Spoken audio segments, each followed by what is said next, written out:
Super Lucky Disaster Man. Chapter 71 Manga Waves. Yokohama, book. If ones really know something, they should understand based on these two key words. But Komaeda Nagito only smiled with a confused expression. Though I'd like to help, with such vague directions, I really don't know which book you're talking about. Edgar Allan Poe, seeing Komaeda Nagito's reaction, knew that he was indeed clueless, but he was also quite optimistic. It's alright, we're just asking anyway. Collecting intelligence in this area didn't actually have much to do with him. He was sent to Yokohama as Fitzgerald's way of trying to see if he could gather anything useful by observing through the detective routes. The information came in two ways. One was his own observations in Yokohama, and the other was aid information collected by members of the guild that he would then analyze. Since he also wanted to go to Yokohama, if only as an excuse to get out, he agreed to Fitzgerald's arrangement. But even so, Edgar Allan Poe didn't expect to gain anything by just using his eyes to observe, otherwise Edogawa Ranpo would have long discovered it. Ha! Komaeda Nagito nodded on the surface, signaling that this matter was done. In fact, he secretly memorized the keyword, book. Po-san, when do you plan to challenge Ranpo-san? I've been looking forward to this day for so long. Please let me be fortunate enough to participate in this great showdown. Talking about this topic, Komaeda Nagito's tone got involuntarily excited, scaring Edgar Allan Poe. Edgar Allan Poe looked away, taking down the little raccoon from his shoulder. No, I haven't fully prepared. How long do you need to prepare? Komaeda Nagito said enthusiastically. I have a junior who's currently interning at the Armed Detective Agency. If you need any intelligence. Edgar Allan Poe murmured quietly. Interning? Komaeda Nagito suddenly had a flash of inspiration. My junior has always wanted to be a detective, and Ranpo-san also said it wouldn't be a problem for him to be an assistant. The one I said I owed a favor to and needed to find a good mystery novel for is him. If he could meet you, he'd be very happy. Edgar Allan Poe. He fell into a clear dilemma, seeming somewhat tempted, but in the end, he only said he needed to think about it. After that, Komaeda Nagito and Edgar Allan Poe fell into silence, with Komaeda Nagito having to break it with his super thick skin by changing the topic, preventing it from being awkward. Overall, Edgar Allan Poe was still quite satisfied with this meeting, considering how accustomed he had gotten to Komaeda Nagito's constant praise from their online conversations. In reality, the other party was holding back a bit, which made him feel much more comfortable. Komaeda Nagito was truly trying hard to restrain himself, otherwise, if he had gone all out, Edgar Allan Poe might have just died on the spot from all the flattery.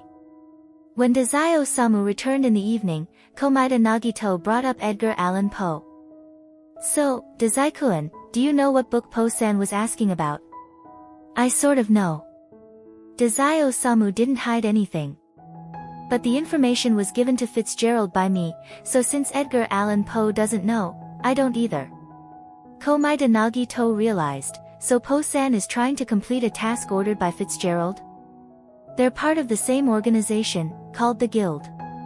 Dazai-Osamu shared what he could with Komaeda Nagito. They've been planning to start a company in Yokohama, but it seems they're still evaluating which field is best. Personally, I suggest a detective agency. It'll definitely meet all their needs. Just for collecting intelligence, they were planning to directly set up a company, truly extravagant. But if the company wasn't related to intelligence, wouldn't that mix everything up? Komaeda Nagito wasn't particularly interested in this. He just felt regretful. Po-san seems overly cautious with Ranpo-san, though he's clearly very capable. Why can't he be more confident? When will we get to see their duel? Dazai-Osamu said, in terms of pure detective skills, Edogawa Ranpo is indeed quite formidable. It's normal for Edgar Allan Poe to be careful. It's rare to hear you praise someone like this, Dazai-kun. Komaeda Nagito was a bit surprised. But I only really know Po-san's level of novel writing. I haven't seen much of his detective work. In novel writing, Edgar Allan Poe is a sure winner. Dazai-Osamu's eyes were sharp. Though he had only met Edogawa Ranpo once, he had read some reports before, making it easy to deduce Edogawa Ranpo's way of doing things, understanding that the other party was a kind of genius incapable of understanding the thoughts of ordinary people. For someone like that to write a novel would be akin to solving a math problem by skipping all the key steps and simply writing the answer, expecting them to write the process when they already know the answer at a glance, definitely not something kind to ordinary people. Komaeda Nagito sighed. To witness hope clash with hope, but one of them was such an enigmatic individual, truly unfortunate. Lately, nothing good has been happening. Speaking of good things. Oda Saku will finally be free tomorrow. Want to gather? Dazai Osamu looked at Komaeda Nagito's leg. If we take a car, you won't need the wheelchair. Komaeda Nagito had been hospitalized for so long that Oda Sakanosuke couldn't find time to visit, showing just how busy he was.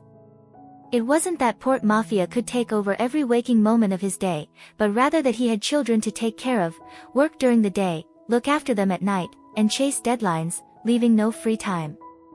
Oda Sakanosuke managed to work it out. Estimating that he'd have some time after work the next day for a drink, he made sure to tell a few friends in advance to avoid missing the chance as his workload might increase afterward. Komaeda Nagito never refused. All right.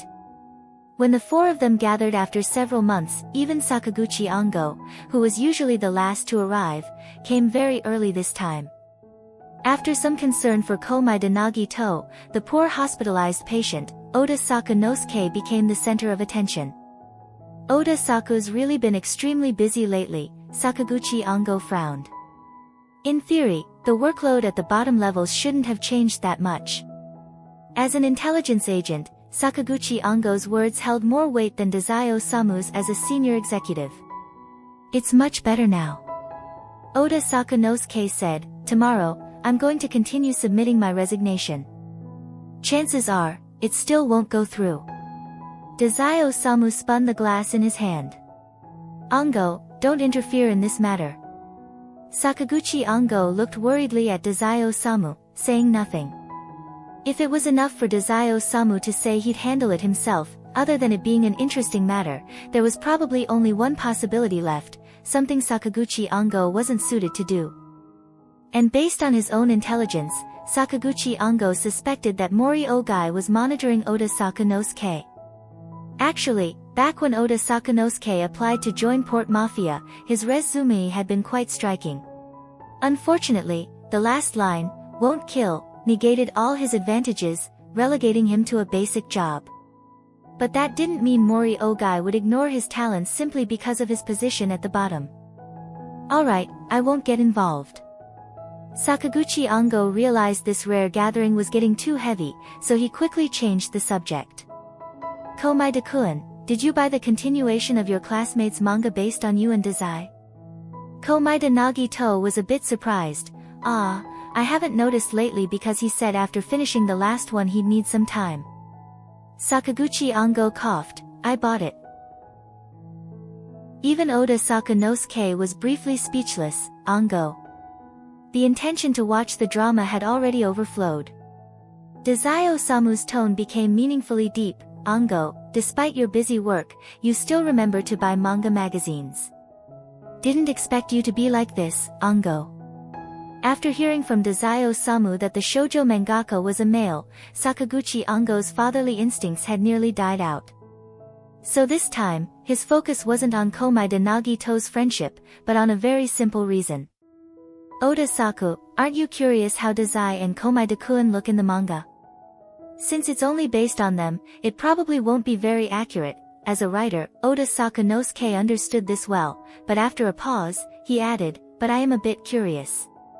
Komaeda Nagito raised his hand, I want to see it too. What kind of person could Nozaki-kun draw? Hopefully, there was some improvement. The earlier drafts were so bewildering. If this could get published, he would really wonder about the editor's sanity. Even though this world's literary is overly lackluster, it still hasn't reached the point where these kinds of stories can continue on. Sakaguchi Ango took out a magazine from his document bag. He and Dazai Osamu were sitting next to each other, and Dazai Osamu eagerly leaned over, waiting to see. As Ongo flipped to a certain page, Dazai-Osamu could already tell something was off as soon as he saw the table of contents. Wait! Dazai-Osamu stopped Sakaguchi Ongo from turning the page further. Let me take a look first. Sakaguchi Ongo also noticed the situation, suppressing his laughter while adjusting his glasses. Maybe it's a gender-bender plot. Dazai-Osamu quickly flipped through a few pages, falling into silence. The male protagonist, due to his erratic luck, was shunned by others. Only the female protagonist, who was fiercely curious and unafraid of death, was willing to approach him, even saying, "It doesn't matter, I'm someone even death dislikes." Nozaki Umetaro, how much of his original form did he put into this? Not to mention the dynamics between the male and female protagonists. Why? Clearly, when he visited Nozaki Umetaro's place, the initial draft still had Komai Dakuen as a gender-swapped female protagonist, and then, based on that premise, he became the model for the male protagonist. But now, he's been drawn as the female protagonist, and Komai Dakuen has swapped places to become the male protagonist. Dazai didn't believe it, so he flipped a few more pages and thought he had finally figured out the reason. The female protagonist made chicken soup for the male protagonist. Isn't this just sexism? Dazai-Osamu couldn't help but complain, what, men can't cook? Komaeda Nagito understood, it might not necessarily be for that reason. Nozaki-kun does make his own bento too. Dazai-Osamu tried to understand Nozaki Umetaro's train of thought, but it wasn't that he couldn't comprehend it, it's just that Nozaki Umetaro's way of thinking was so utterly baffling that even trying to understand it made Dazai feel a kind of strange mental contamination. Moreover, he always felt that if he truly understood what Nozaki was thinking, it wouldn't bring a sense of accomplishment, instead, it would bring a sense of defeat. He much preferred to challenge intelligent people, like providing intelligence to Fitzgerald, the mastermind behind the scenes. However, Dazai-Osamu didn't need to think much to realize that perhaps Nozaki Umetaro believed that a female protagonist saving a male protagonist would be more popular. After all, the majority of shoujo manga readers are female, and immersing themselves in a character with such unpredictable luck might feel a bit distant. Additionally, while it's satisfying when the female protagonist has good luck, when things go badly, it also frustrates the reader. But changing the perspective so that the female protagonist saves the male protagonist feels much more comfortable. Dazai-Osamu quickly finished reading the first chapter. Even though this was only his second time reading shoujo manga, the first being at Nozaki Umetaro's studio, he more or less understood shoujo manga's typical storylines. He had to admit, Nozaki Umetaro had some skill. He captured Komai Dakuen's strange personality of being inexplicably self-deprecating but at times having a bizarre sense of pride quite accurately. Not only that, but he also added a bit of fantasy to the character, making him even cuter than the real person, considering that in real life, Komaeda Nagito wasn't exactly popular. However, when it came to the female protagonist's character, Dazai-Osamu felt a sense of distress. Clearly, Nozaki Umetaro didn't understand Dazai-Osamu's real personality at all. After all, if he could really figure out Dazai's true nature just from observing his acting twice, Nozaki shouldn't be a mangaka, he'd be better off joining the military to root out spies. They'd definitely hire him at a high salary. In short, because the female protagonist was too distorted, it was fine when considered as pure fiction. But knowing that her original model was himself, and that someone familiar with him might actually see a bit of himself in her, made Dazai-Osamu unable to continue reading. Sakaguchi Ongo, seeing that Dazai-Osamu was done reading, couldn't wait to take the magazine back and read it himself. Dazai-Osamu knew there was no stopping him. Even if he stopped him now, Sakaguchi Ongo could always go out and buy another copy, so he only muttered a few words and didn't stop him. Sakaguchi Ongo, as expected, was laughing as he read, even teasing, when did Dazai start cooking? The bar was filled with a joyful atmosphere. Dazai-Osamu had already moved past the embarrassment of seeing himself OOC in fan work and returned to his usual thick-skinned demeanor, justifying things like, it's just manga, you can't take the characters too literally, and, you guys, don't link the original with the manga characters. When Sakaguchi Ongo finished, he handed the magazine to Komaeda Nagito. As the model for the male protagonist, Komaeda Nagito's attention wasn't on the characters at all. He focused on the structure of the story. If Oda Sakamosuke hadn't read it yet, he would have even wanted to go through the other stories and predict Nozaki Umetaro's rankings. He was completely a fan of Nozaki Umetaro's career. When Komaeda Nagito handed the magazine to Oda Sakamosuke, who had his curiosity piqued by Sakaguchi Ango's words, Dazai Osamu had already fully separated himself from the female protagonist. He was even able to ask calmly, "Komaeda-kun, what do you think of this story?" Komaeda Nagito pondered for a few seconds. As a fantasy story, the world building isn't fully developed, and the plot only serves to advance the protagonists. But readers probably wouldn't mind that. Dazai Osamu coughed. "What about you as the model for the male protagonist? Though I'm supposedly the model, if you think of the protagonist as Nozaki-kun's interpretation of me, it would be arrogant of me to say anything. Nozaki-kun clearly has his own thoughts, and the male protagonist is much more likable than I am. But if I couldn't achieve that, it wouldn't be fitting for me to be the protagonist either," Komaeda Nagito said. However, as for the female protagonist, Dazai Osamu raised an eyebrow. Komaeda Nagito eventually sighed in disappointment. "I was actually quite looking forward to a version of the story where Dazai-kun was gender-swapped. This female protagonist is nothing like Dazai-kun." "Oh."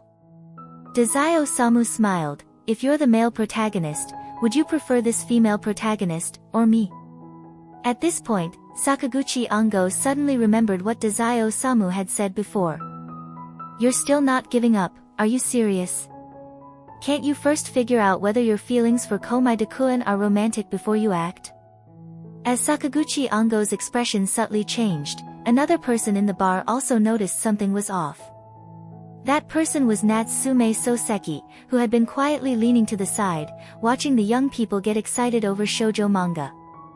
When Dazai Osamu asked the question, his tone was joking, so Natsume Soseki wasn't supposed to take it seriously, but Natsume Soseki had been observing Dazai Osamu not for just a day or two. Basically, ever since Mori Ogai became the boss of the Port Mafia and he learned that Dazai Osamu was Mori's student, he had been watching this young grand disciple of his. It was clear that Mori Ogai had taken a child who already had a formidable aura and made him even more dangerous. Still, this made him all the more suited for the dark side, so Natsume Soseki had no intention of intervening, calmly watching from the sidelines. Because of that, when Dazai Osamu displayed an unusual interest in Komaeda Nagito, Natsume Soseki was the first to sense that something was amiss. He compared this with people who interacted frequently with Dazai Osamu: Oda Sakamosuke, Sakaguchi Ango, Mori Ogai, Ozaki Koyo, Nakahara Chuya, Hiratsu Yuro, trying to reassure himself, but the result was that he felt even more uneasy.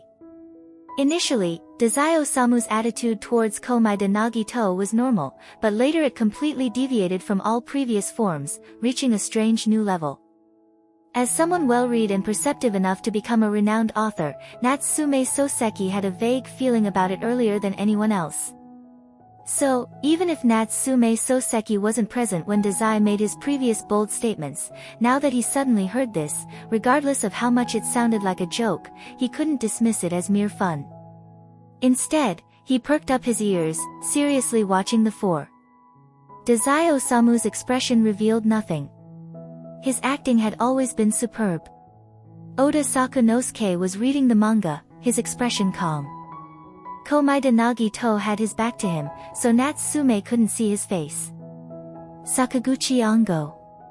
Sakaguchi Ango's expression hadn't changed, but his eyes gave away his shock.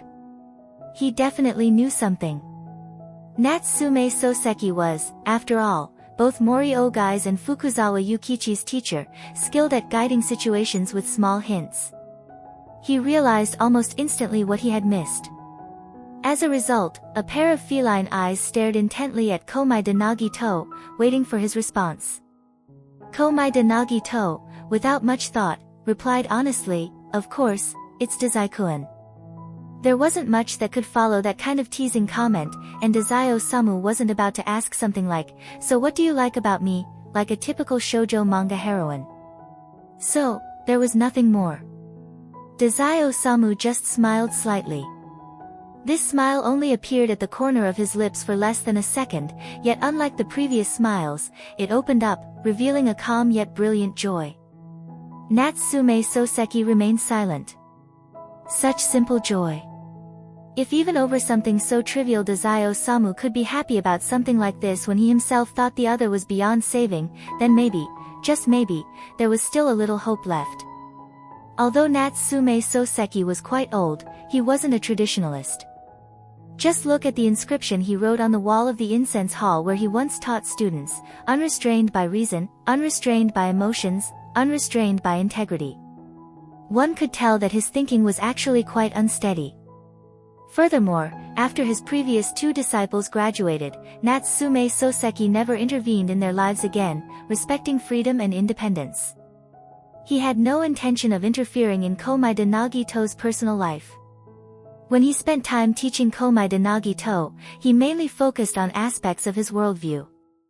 Thus, the more he understood Komaeda Nagito, the more pessimistic he became about his little disciple's social interactions, even to the point where he no longer hoped for Komaeda Nagito to have a normal friendship or romance. If there was even one, even if it failed, it would be a pleasant surprise. For this reason, even though Natsume Soseki found Dazai Osamu's choice to be a bit puzzling, likely adding another incomprehensible chapter to his disciple's life, he had no intention of meddling in the affairs of the younger generation like a feudal patriarch. So, if he now found Dazai Osamu increasingly unpleasant, it had absolutely nothing to do with Dazai Osamu wanting to hit on his little disciple. Absolutely not. This time during the gathering, the other three people were advising Oda Sakamosuke not to draw inspiration from shoujo manga. At that moment, no one knew that this would be their last carefree gathering, opening their hearts without reservation. In their next gathering, Dazai Osamu, with his sharp instincts, had already sensed Sakaguchi Ango's concealment but chose to remain silent, only suggesting that they take a picture together, preserving something that had once genuinely existed among them in the form of a photograph. Not long after that, Sakaguchi Ango went missing. Before this happened, Oda Sakamosuke received some news. Upon hearing it, he immediately dialed Dazai Osamu's number, just as Dazai Osamu had instructed earlier. Dazai. Oda Sakamosuke called Dazai Osamu, just as you said, the boss wants to meet me. On the other end of the phone, Dazai Osamu exhaled softly. Stay in touch, Oda Saku. Dazai Osamu, who usually spoke in a casual tone as if always joking, was unusually serious. What I'm about to handle next might be related to what's happening on your side. I have waited a long time for this day. Chapter 71 End. Chapter 72, The Russian and the Divergence. Although he was a fellow disciple of Mori Ogai, Komaeda Nagito himself knows nothing of this. In theory, whatever happened within the port mafia had little to do with him. However, even so, Komaeda Nagito remained as sensitive as ever, sensing that something big might be happening within the port mafia soon. There was no helping it, after all, who could blame him when the person he lived with, Dazai Osamu, was an executive of the port mafia? Just seeing how often Dazai came home to rest was enough for Komaeda to understand, more clearly than some of the cooperating enterprises, just how busy the mafia was. In fact, since Yokohama was too small, Komaeda, during his break, had decided to go out for a walk. Unexpectedly, he happened to run into Dazai, surrounded by subordinates. Even from a distance, Komaeda couldn't clearly see Dazai's expression, but Dazai still immediately noticed his gaze and turned to wave at him. Komaeda did not want to disturb Dazai's work, so he simply waved back with a smile and left. Seeing Dazai like this, Komaeda knew it was either the port mafia that was about to face a major crisis or that Dazai himself had run into big trouble. It was the first time Komaeda Nagito had ever seen Dazai in such a mood. But if it's Dazai-kun, he would be able to break through despair and finding hope, right? Komaeda Nagito wasn't worried at all. With his cane in hand, he entered a coffee shop with a bookstore attached, picked up a newly released book, ordered some coffee, and sat at a table by the window, enjoying his afternoon tea time. Because Komaeda Nagito had fractured his right leg twice in 1 year, a frequency that was quite high, he didn't want to stay in the hospital until it healed completely. Therefore, the doctor had advised that for a while after his discharge, he should continue using a cane, be cautious during rehabilitation, and avoid putting too much stress on his right leg. If anything felt off, he was to use the cane immediately to relieve pressure. Not long after sitting down, someone else sat down opposite Komaeda Nagito.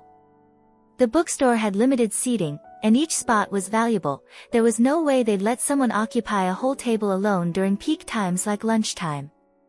So sharing tables with strangers was pretty common. Komaeda Nagito instinctively glanced at the newcomer. It was a foreigner with a sickly look, pale face, obvious dark circles that resembled those of a programmer who had been working overtime for 6 months straight. Strangely enough, in this kind of weather, the man still wore a distinctive wool hat. A country's name immediately sprang to Komaeda Nagito's mind. Russia. Speaking of Russia, last year Komaeda Nagito had taken a few boxes of painkillers because of Dostoevsky, an experience that had left a deep impression. Now, whenever he thought of Russia, he thought of Dostoevsky. However, Komaeda Nagito hesitated slightly. In truth, he was like many others, he found it difficult to differentiate the nationalities of foreigners. To him, they all looked like foreigners, and that kind of hat wasn't necessarily worn only by Russians. Natsume-sensei had never shown him a photo of Dostoevsky, so even if he happened to be lucky enough to run into Dostoevsky today, he wouldn't have a way to confirm it. But there was something about this man's aura. He didn't seem like just any ordinary person. Trusting his own luck, Komaeda Nagito pondered for a few seconds before taking out his phone, planning to take a picture first. If it were anyone else, they probably wouldn't have thought much about this situation. But Komaeda Nagito felt the possibility of running into Dostoevsky was still quite high. Just as Komaeda Nagito took out his phone and was about to open the camera, the foreigner opposite looked up and glanced at him. Komaeda Nagito had to temporarily switch to his mailbox and pretended to be checking his unread emails. After all, since he wasn't sure, what he was doing could essentially be considered sneaky. If the person really were innocent, what would he do then?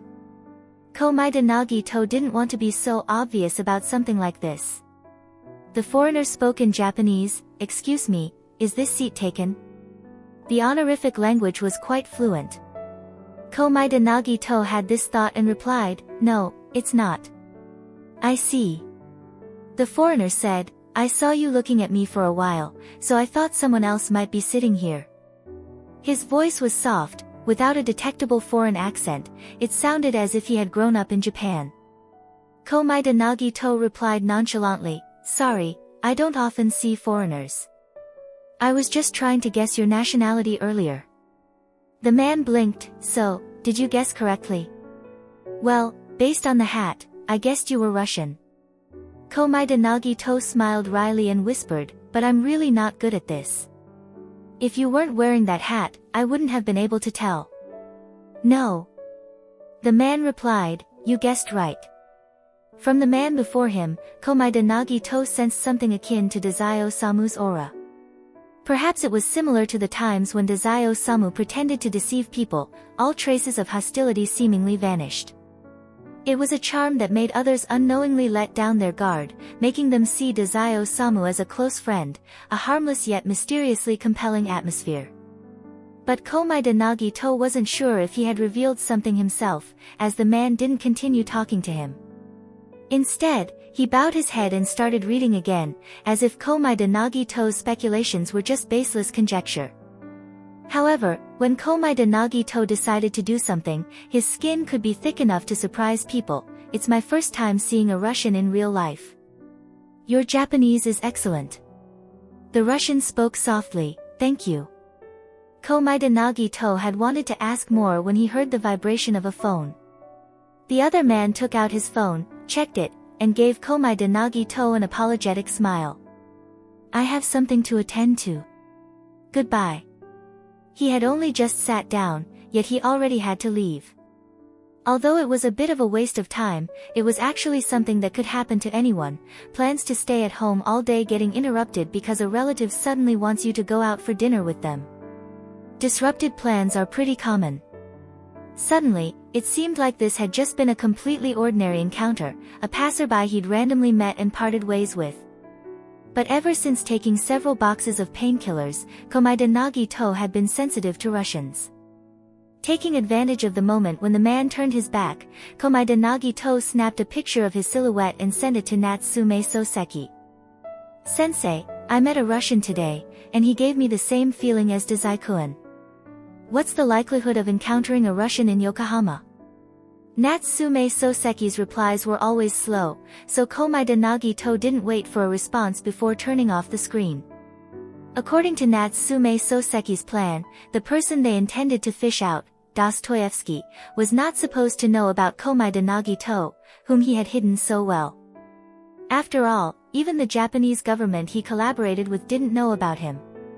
Naturally, Komaeda Nagito trusted Natsume-sensei to keep a secret, but he trusted his own luck even more. What's the likelihood of running into a Russian in Yokohama? What's the likelihood of meeting a Russian who gave him the same feeling as Dazai Osamu? Maybe he was overthinking it, but based on experience, Komaeda Nagito felt it was necessary to pay attention. It was a pity he couldn't try conversing with him more. Komaeda Nagito expressed deep regret. If the man had indeed been Dostoevsky, he would have liked to ask what the point of causing chaos in Yokohama was, to figure out if he represented hope or despair. Out of Komaeda Nagito's sight, the Russian picked up a call as he walked away. "He took out his phone when you left, and based on the direction, he might have taken a picture of you," said the voice on the other end. "But even if he did, it was probably just a picture of your silhouette." He then continued reading. "I see. He seemed like just an ordinary person." "Dostoevsky-sama, no, master, should we get rid of him?" "Do not act on your own, Ivan," Dostoevsky said. "I have other arrangements." Ivan Goncharov spoke gleefully, "So he is indeed the person you've been looking for." "Congratulations, master." Dostoevsky responded and then hung up. Though he had only exchanged a few words with Komaeda Nagito, Dostoevsky, through careful observation of expressions, had almost certainly confirmed that Yakuran Gesso's intelligence was accurate. "That, Crime and Punishment, are you investigating who the author is?" Using some unknown means, someone who had never interacted with him had managed to find his phone number and called him. "Yes, that's right. Let me introduce myself, I'm Yakuran Gesso. As for how I know, well, figure it out for yourself. I won't go into details. Anyway, I've come to bring you some intelligence." "How did you get my contact information?" Dostoevsky had asked. Yakuran Gesso hadn't told him. Obtaining over 20 phone numbers from parallel worlds or something, when they weren't close acquaintances, why would he reveal that secret? He still held a grudge against Dostoevsky for being too diligent about changing numbers. It had taken him 7 or 8 tries to get through. He just said, "I have my own source of information. Moreover, I even know your new mobile number, which serves as part of the proof of my intelligence. If you want to know, you can investigate yourself. There aren't that many people who know your number, right?" Dostoevsky heard the sweet voice on the phone and said calmly, "This kind of petty provocation is meaningless." Yakuran Gesso wasn't angry. Fine, let's get straight to the point. "About what I just mentioned, are you interested?" "Yes." Dostoevsky didn't even pretend, he directly asked, "What do I need to exchange for this information? Since the information is vague and isn't much use to me, I'll give it to you for free. Let's consider it as forming a friendship." Yakuran Gesso said, "The key phrase is Japan. I assume you've already investigated to this point. Next, I can give you a name." Dostoevsky understood, "Your intelligence is just a name." "That's right." Yakuran Gesso said with a cheerful smile, "Otherwise, why would I give it to you for free?" "Because I don't have more detailed information." A lying Italian. This was the evaluation that crossed Dostoevsky's mind, though he remained impassive on the outside. "What's the name?" Komaida Nagito. When Yakuran Gesso mentioned this name, he clearly seemed a bit delighted. I suggest you investigate him thoroughly before getting in contact. Of course, you probably won't find much, but it doesn't hurt to try, right? After all, the information I'm giving you is free. Got it, thank you for the information. Dostoevsky said his thanks politely, as if he couldn't guess if Yakuran Gesso had some private grudge with Komaida Nagito, treating him as though he were a mere tool. Their exchange was brief, and this was the first time Dostoevsky had received free intelligence from someone who suddenly called without any prior contact. He had long since outgrown believing in free gifts falling from the sky, so he couldn't really see Yakuran Gesso as some altruistic person. Regarding the free information, he held a lot of skepticism. However, just as Yakuran Gesso had said, there was no harm in trying. He had been stuck on the identity of the author behind Crime and Punishment for quite some time now. The traps set in Japan were subtle and ruthless, and curiously, he indeed couldn't obtain much more information from it. It even seemed as if someone had used an ability to obliterate the traces. If Yakuran Gesso wanted to deliberately offer him intelligence, then he would gladly accept it. Even if Yakuran wanted to use him for something. Dostoevsky was confident that he could eat the sugar-coated bullet and throw the shell back. Next, Dostoevsky actually went ahead to investigate Komaida Nagito and was surprised to find that this person was from Yokohama. Because of Yokohama's uniqueness, Dostoevsky's attention to this person increased slightly. When he finished reading all the information, Komaida Nagito's importance had temporarily moved into the top 30. By the way, apart from Komaida Nagito, the other 29 individuals were all ability users. Like Mori Ogai, Dostoevsky didn't really believe that Komaida Nagito had no ability, especially when the witness was Komaida Nagito's friend. From the Dragon's Head conflict, his main focus had been Dazai Osamu. Judging from his own mindset, he felt the situation seemed manipulable. Whether or not Komaida Nagito had an ability, he hadn't found any connection between the person and what he was investigating about, Crime and Punishment. After taking a broad view and assessing which of his teammates might be useful in this matter, Dostoevsky eventually decided to handle it himself, which led to the recent developments. The reaction of seeing a foreigner wasn't quite the same as that of Komaida Nagito's other Japanese counterparts. Moreover, he seemed particularly sensitive to anything Russian, but whether he took photos or not didn't really change Dostoevsky's assessment. However, his appearance didn't quite fit the impression of someone who could write a book like Crime and Punishment. In fact, he didn't even seem to understand Russian all that well. It might be worthwhile to check out the people behind him. Oh, and it was also worth testing his luck. Recently, the tools available in Yokohama for utilization were Mimic. That night, Natsume Soseki finally replied to Komaida Nagito's message, telling him that upon following the target, the person had disappeared after leaving a certain camera's view. Moreover, throughout the entire time, the person kept their head down as if they knew the positions of all the cameras, never exposing their face. It was definitely suspicious, and Natsume Soseki advised Komaida Nagito to be careful. Natsume Soseki even carefully confirmed with Komaida Nagito if he hadn't mentioned anything to anyone that required secrecy.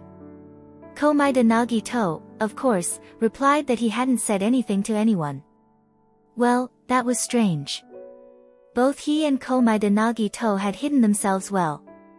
If this Russian was truly Dostoevsky, how exactly had he tracked down his disciple? It was just too strange.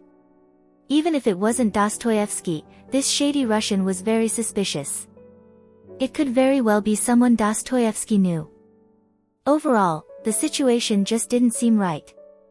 Thinking it over, even though both he and Komaida Nagito were well hidden, there was always the possibility of some ability user having a divination ability. It wasn't entirely impossible for the intelligence to be leaked that way.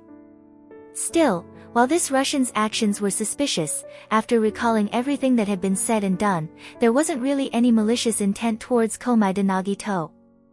If he really was targeting Komaida Nagito specifically, then surely he would have done something more. Natsume Soseki found himself with a headache. Komaida Nagito reassured him over the phone, "Sensei, there's no need to worry about me. I've experienced so many similar situations growing up, and I'm still fine, aren't I?" Natsume Soseki. You have a point. It's true that even the kidnappers who targeted you all ended up dead, and yet you're still fine. But this feeling of concern is uncontrollable. As for Dostoevsky's story, since it wasn't really necessary, he didn't share much with Komaeda Nagito.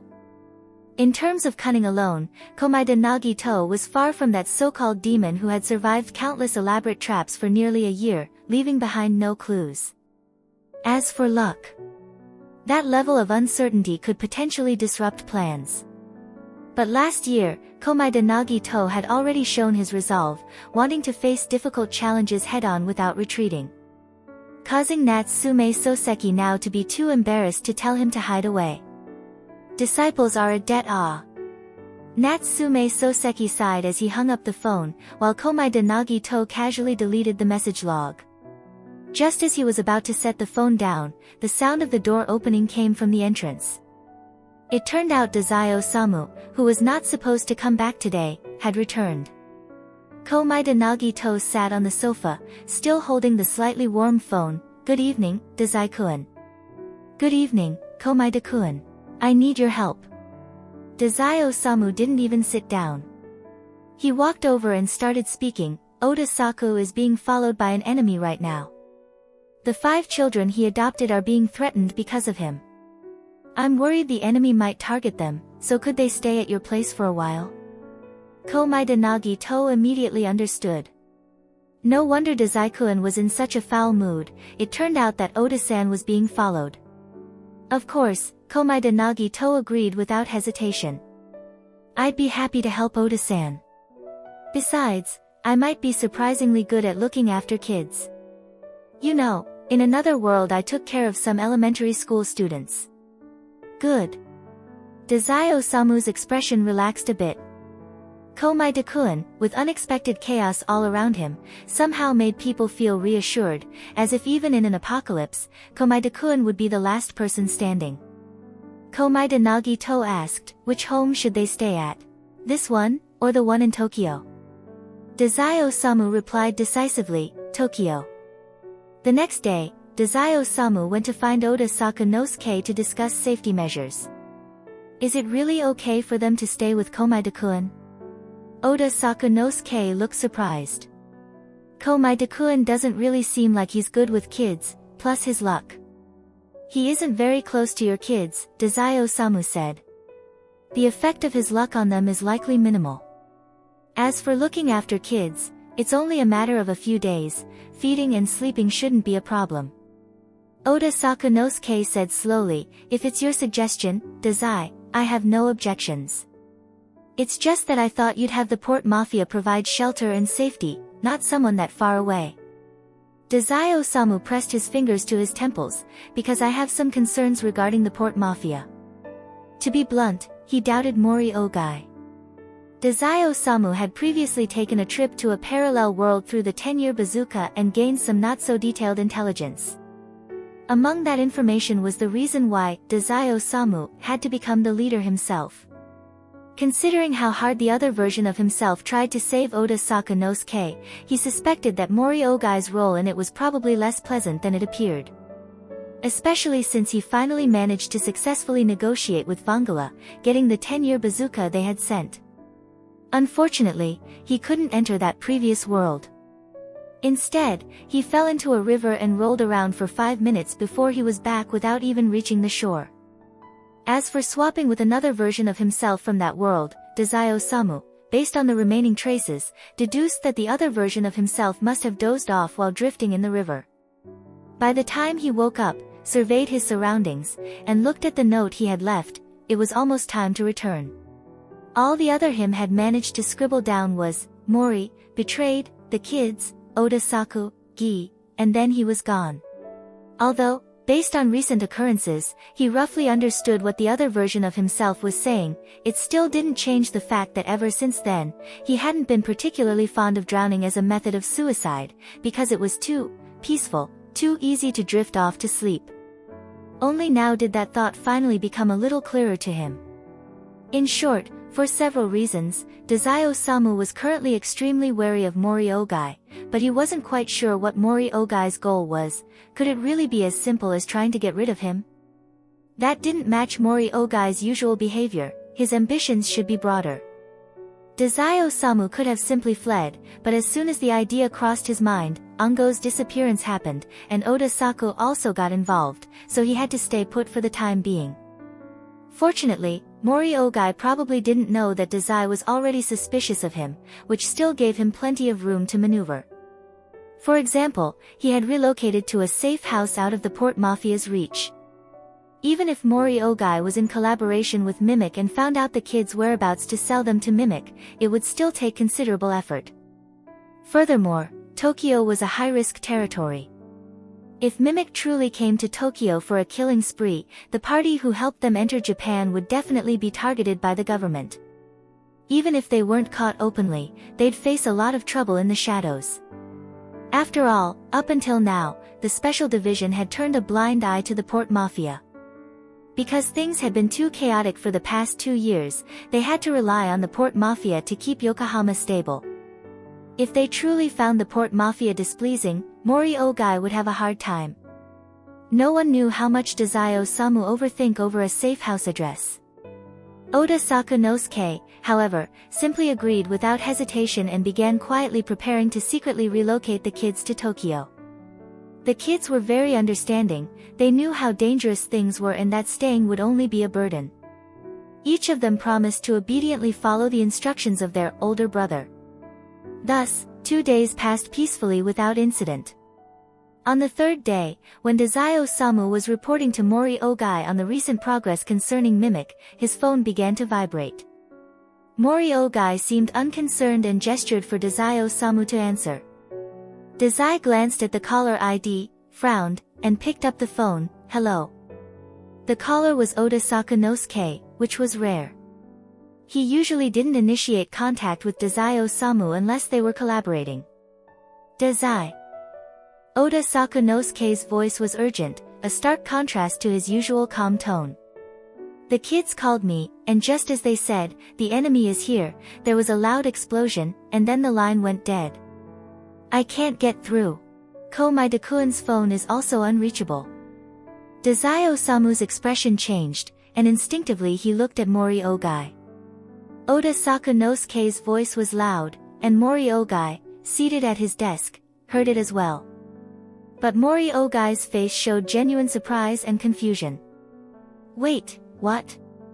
I haven't even given Mimic that information yet, so how did those people suddenly know where the kids were hiding? Chapter 72 End. Chapter 73, Assault and Resolve. Dazai-Osamu had too many matters in hand to leave, so he could only try to calm Oda Sakunosuke over the phone. However, he knew that when it came to the safety of children, it was impossible for Oda Sakunosuke to remain calm. The man was likely too anxious to wait for news from him.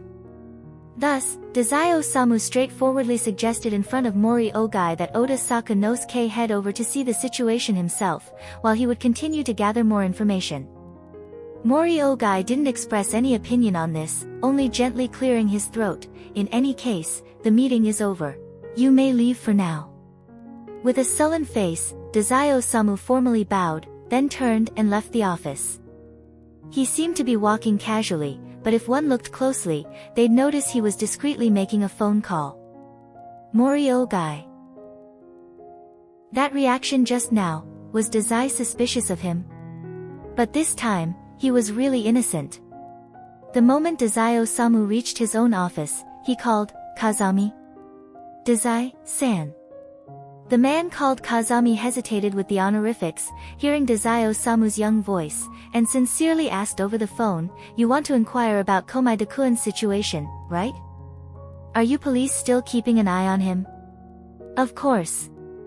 Kazami, full name Kazami Yuya, was affiliated with the secret police department of the Tokyo Metropolitan Police Bureau. Theoretically, he shouldn't be helping Dazai-Osamu, and if he saw him, he should apprehend him unless there was no evidence. Kazami Yuya's connection with Dazai wasn't because he betrayed the police, but because he was following orders from his superior, Furuya, cooperating with Dazai Osamu. Furuya was currently undercover in the distillery. Back then, in order to obtain a USB hidden in Komai de Nagito's home, he owed Dazai Osamu a favor. Initially, he thought if Dazai died, he wouldn't need to repay that favor, but surprisingly, after only a year, Dazai was calling him to fulfill the request. Luckily, the request wasn't something that put the police in a difficult situation, rather, it was almost like Dazai was handing them merit. An armed group with abilities had entered Japan, committing arson and murder without fear on Japanese soil. Upon hearing this, Furuya got angry and immediately asked his superior why this group called Mimic was able to act so brazenly. Because their leader is an ability user. His superior rubbed his brow. This falls under the jurisdiction of the Special Division at the Ministry of Internal Affairs. The police here are just normal people, we're powerless. Furuya took a deep breath, but his subordinates aren't necessarily all ability users, right? From the intelligence Dazai Osamu had given him, most Mimic members were using guns in combat like ordinary people. Just because their leader was an ability user, they were leaving everything to the Special Division and having the police do nothing? The fact that it's happening in Yokohama is also an issue. His superior sighed. The higher-ups have their stance regarding Yokohama, you know that. Furuya immediately said, but if they come to Tokyo, we can act, right? Tokyo? Why would they come to Tokyo? Even the way they entered Japan is strange enough, isn't Yokohama enough? His superior was surprised, but he still listened to Furuya's account. Dazai Osamu told Furuya that Mimic might be tracking the children from Komai de Nagito's household in Tokyo, right under the Metropolitan Police's nose. If the police let criminals make a big scene under their watch, they might as well disband. Although the words were harsh, Furuya grasped Dazai's sarcasm-filled intelligence and put together a proposal to submit to his superior. So, you believe Mimic would target a bunch of children? The superior seemed incredulous. Are there not enough ability users in Yokohama for them to kill?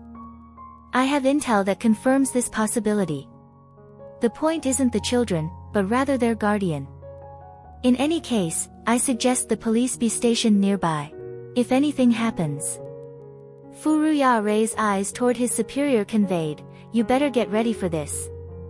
The process was challenging, primarily because the superior couldn't comprehend the leader of Mimic, André Gide's twisted mind. But regardless, Furuya managed to convince him.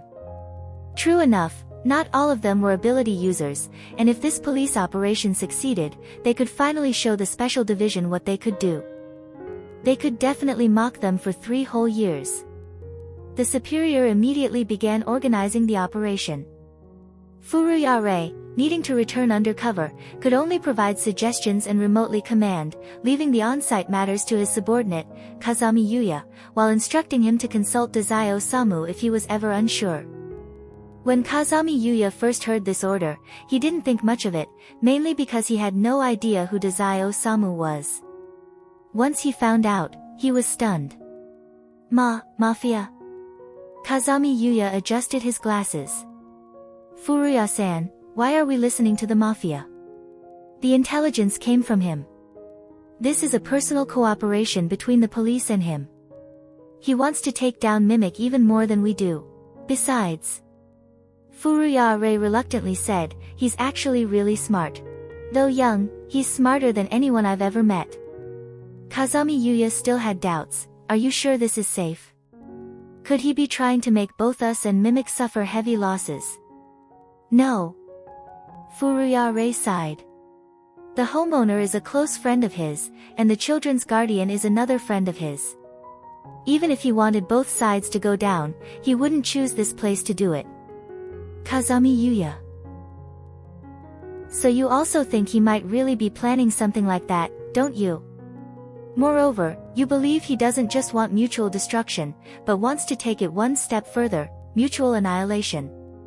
This led Kazami Yuya to interact with Dazai Osamu nervously later on, being extremely cautious. He wanted to chew on every word Dazai said 10 times over, making sure he understood every nuance, trying to gauge Dazai's intentions. Fortunately, Dazai Osamu wasn't in the mood for games at the moment, otherwise, a sincere person like Kazami Yuya would definitely be driven to his breaking point. Kazami Yuya, upon receiving Dazai Osamu's call, immediately reported, "Actually, I was just about to contact you." As you suspected, Mimic indeed showed up. Kazami Yuya and the police were hiding near Komaeda Nagito's residence, responsible for surveillance. The watch shifted every few hours, keeping a close eye on the vicinity, but nothing had happened for days, and spirits were extremely tense. Today, like the past few days, the surveillance officers were exchanging reports. "That van is here again." "Yeah, it's about the usual time, going through." "Wait, something's wrong. The curtains in the van are all drawn, we can't see inside the compartment, it stopped at the target's door." After several quiet days, they almost doubted the accuracy of their intelligence. How could an international-level criminal organization target a group of children? Once the disguised van's door opened, several people dressed oddly jumped out, matching Mimic's uniform as per their intel. This further confirmed the situation. Part of the team moved to evacuate people, while others aimed their weapons out the windows to attack. Caught in a pincer attack, Mimic members seemed stunned for a moment. However, they were fearless. Some stayed to fight back and cover others retreating back into the van. Are they trying to escape? Is the route sealed? No, they're not escaping. They're trying to drive the van right in. In plain sight, the disguised van smashed through the courtyard wall and drove straight for the house, half the vehicle forcing its way in.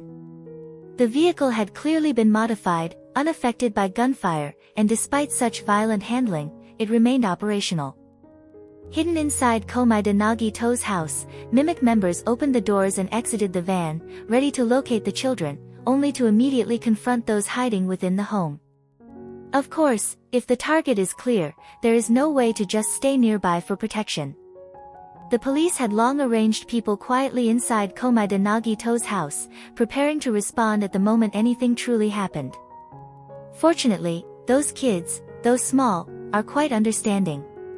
Even when they see strangers, they wouldn't go out and talk nonsense, and someone like Komaeda Nagito, being an adult, definitely wouldn't expose anything. Komaeda Nagito's leg still hadn't fully recovered, so claiming illness and not going out was also very normal. This further reduced the risk of exposure. Kazami Yuya, a police officer stationed in a building opposite Komaeda Nagito's house, observed the combat situation with a binocular and suddenly saw the window on the second floor of Komaeda Nagito's house open. Already on the second floor so soon? Kazami Yuya was startled, then saw the owner of the house, Komaeda Nagito, leaning out from the second floor, as if observing the situation below. What is he doing? There's a fight going on below, and at this time, stepping out like that could risk getting hit by a stray bullet. Can't he just wait patiently for the news? Kazami Yuya was very worried. He had heard that there was a key point in this mission, under no circumstances should anything happen to Komaeda Nagito. Where were the people inside Komaeda Nagito's house? He switched the communication channel to those monitoring Komaeda Nagito's house, and all he heard was gunfire. Oh, right, they probably didn't have time to vein about Komaeda Nagito. Hopefully, Komaeda Nagito can remain calm. In the eyes of these policemen, Komaeda Nagito, who had just entered high school but was hospitalized for months until now without fully recovering, seemed so weak, pitiful, and helpless that they could almost forget the bloody experiences recorded in his files. Seeing such dangerous actions from Komaeda Nagito now naturally worried them greatly. Only 4 or 5 members of Mimic were left outside, and each of them was like they'd taken some kind of drug, utterly fearless of death. As long as they weren't fatally wounded, they could keep fighting back, each one radiating the ferocity of 100 men. This overwhelming sense of oppression and killing intent came from those who survived countless bloody battles on the vast battlefield. It was daunting for those who hadn't experienced a true battlefield, only dealing with small-scale skirmishes. During the skirmish between these two opposing sides, it was unknown which side's bullet hit the exposed rear of the van. It was hard to leave any marks on the vehicle, but under the barrage of attacks, many bullet marks had appeared. Yet this bullet was particularly dangerous. It penetrated the already torn-up exterior and hit the gas tank. A few seconds later, the van exploded, illuminating the entire area as bright as day. When everyone's vision returned, all that remained were the roaring flames, collapsing structures, and walls crumbling down like crackers. Did they put a bomb inside the van too? This is a wooden building. Firefighters. Ambulances. That's how it went. Kazami Yuya wiped the sweat off his brow and reported the situation to Dazai Osamu. Komai Dakuen and the kids were saved just before the entire building collapsed. Several mimic members on the first floor were trapped under the beams, and our people were also affected, but everyone survived. The few people in the yard were hit by the blast wave, suffering severe burns, 2 died on the spot, and some are still trapped. Due to the rapid change, there wasn't time to report before you called. I see. Dazai Osamu responded, falling silent for a moment. No wonder Oda Sakanosuke's call had suddenly been cut off, it was because of such an accident. Kazami Yuya understood Dazai Osamu's current complicated feelings well. Before the van even crashed, the bullets fired at it couldn't break the glass, clearly showing it had been modified. The van even rammed into a room, and the impact area wasn't even the rear but the front of the van. Logically, the rear of the van should have withstood some more attacks. How could the gas tank have been hit so quickly unless, of every 10 shots at least 3 struck the fuel tank area? Only like that could it be destroyed so fast. Given that Komai de Nagito was still in the room, Kazami Yuya recalled the scenario, and couldn't help but feel a little suspicious. How are Komai Dakuen and the kids? Dazai Osamu asked. The kids are fine, just a bit shaken up and have a few bumps. Komai Dakuen? Kazami Yuya hesitated, as if worried that Dazai Osamu might get angry. He has some bleeding, is still undergoing examination, but it doesn't seem too serious, his consciousness is clear. Okay. Dazai Osamu said calmly, now, proceed as I instructed. Kazami Yuya breathed a sigh of relief. Thank goodness, he doesn't seem angry. When Oda Sakanosuke finally reached Tokyo, the people waiting to greet him were the Japanese police. Ah, you're Dazai's contact. Kazami Yuya adjusted his glasses. Yes, that would be me, please come with me. Oda Sakanosuke had roughly heard the situation over the phone from Dazai Osamu, but still asked about everyone's condition and the current situation, clearly worried. Under Dazai's guidance, we captured more than a dozen mimic members along the route. Kazami Yuya said, but they... He hesitated, then continued, after being seriously injured, they committed suicide, so no intelligence could be obtained. We can only wait for those who were taken for treatment to recover and see if we get anything. Oda Sakanosuke's face turned cold. Even when he was an assassin, he hadn't felt such a strong urge to kill. Just for this. Just so he could kill again. Andre Gide would do such a thing. If Dazai hadn't made proper arrangements and the Japanese police hadn't gotten involved, the kids and Komai Dakuen would have been dragged down with him. Oda-san, your expression is quite frightening, you might scared the children. Komai de Nagito's cheerful voice reached his ears, snapping Oda Sakanosuke out of it. His expression softened a bit. Komai Dakuen. Kazami Yuya led him to a room next door that had been requisitioned by the Japanese police, where they were treating the injured. After leading Oda Sakanosuke there, he left. Just joking a little. Though Komai de Nagito's head was bandaged like a mummy, his expression seemed lighthearted. The kids are a bit tired, so they are asleep next door. Oda Sakanosuke sighed in relief. I'll go see them. After personally confirming the kids were safe, Oda Sakanosuke returned to Komai de Nagito's room and carefully inquired about his injuries. Yeah, my right leg hurts a bit, but the checkup showed no fractures, probably just some bruising. And since I was looking out the window, I ended up hitting my head on the window frame. Ahaha, I never expected something like this to happen. Oda Sakanosuke asked, why were you looking out the window? It's dangerous. Komaeda Nagito smiled shyly and said, sorry, I was worried that if this went on too long, something would happen, and I wanted it to end quickly, so I looked out to see the situation. I can't really do anything to help, but I at least wanted to make sure I could protect the children for you, Oda-san. Oda Sakanosuke was silent for a moment. No, you've already helped a lot. Thank you. As you wished, the battle did indeed end quickly. Speaking of which, I couldn't reach you by phone. Ah, I must have dropped it accidentally, and it was left inside the room. Ha, what bad luck, I'll have to buy a new one again. So Oda Sakanosuke wrote up a report to Dazai Osamu because, though Dazai sounded calm over the phone, he knew Dazai was probably worried about Komaeda-kun. A while later, Dazai Osamu called back, and after a few words, Oda Sakanosuke handed the phone to Komaeda Nagito. Komaeda-kun.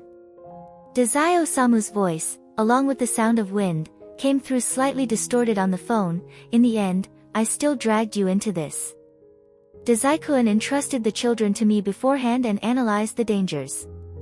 It was my own decision to agree. This has nothing to do with you, Dazai-kun, but can you tell me what's really going on this time? Komaeda Nagito's voice still carried a smile. I know not to interfere in your port mafia affairs. I understand that well enough.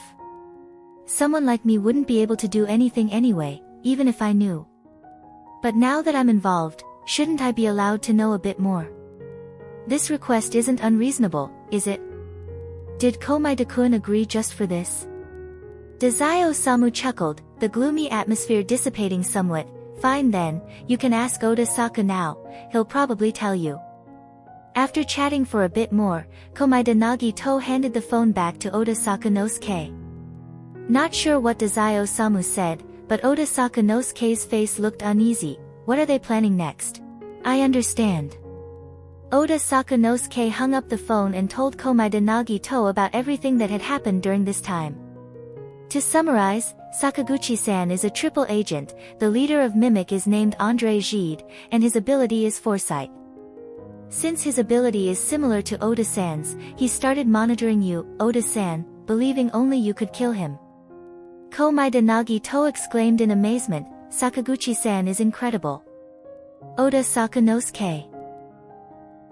He can imagine Dazai seeing Komaeda-kun's reaction like this and getting angry.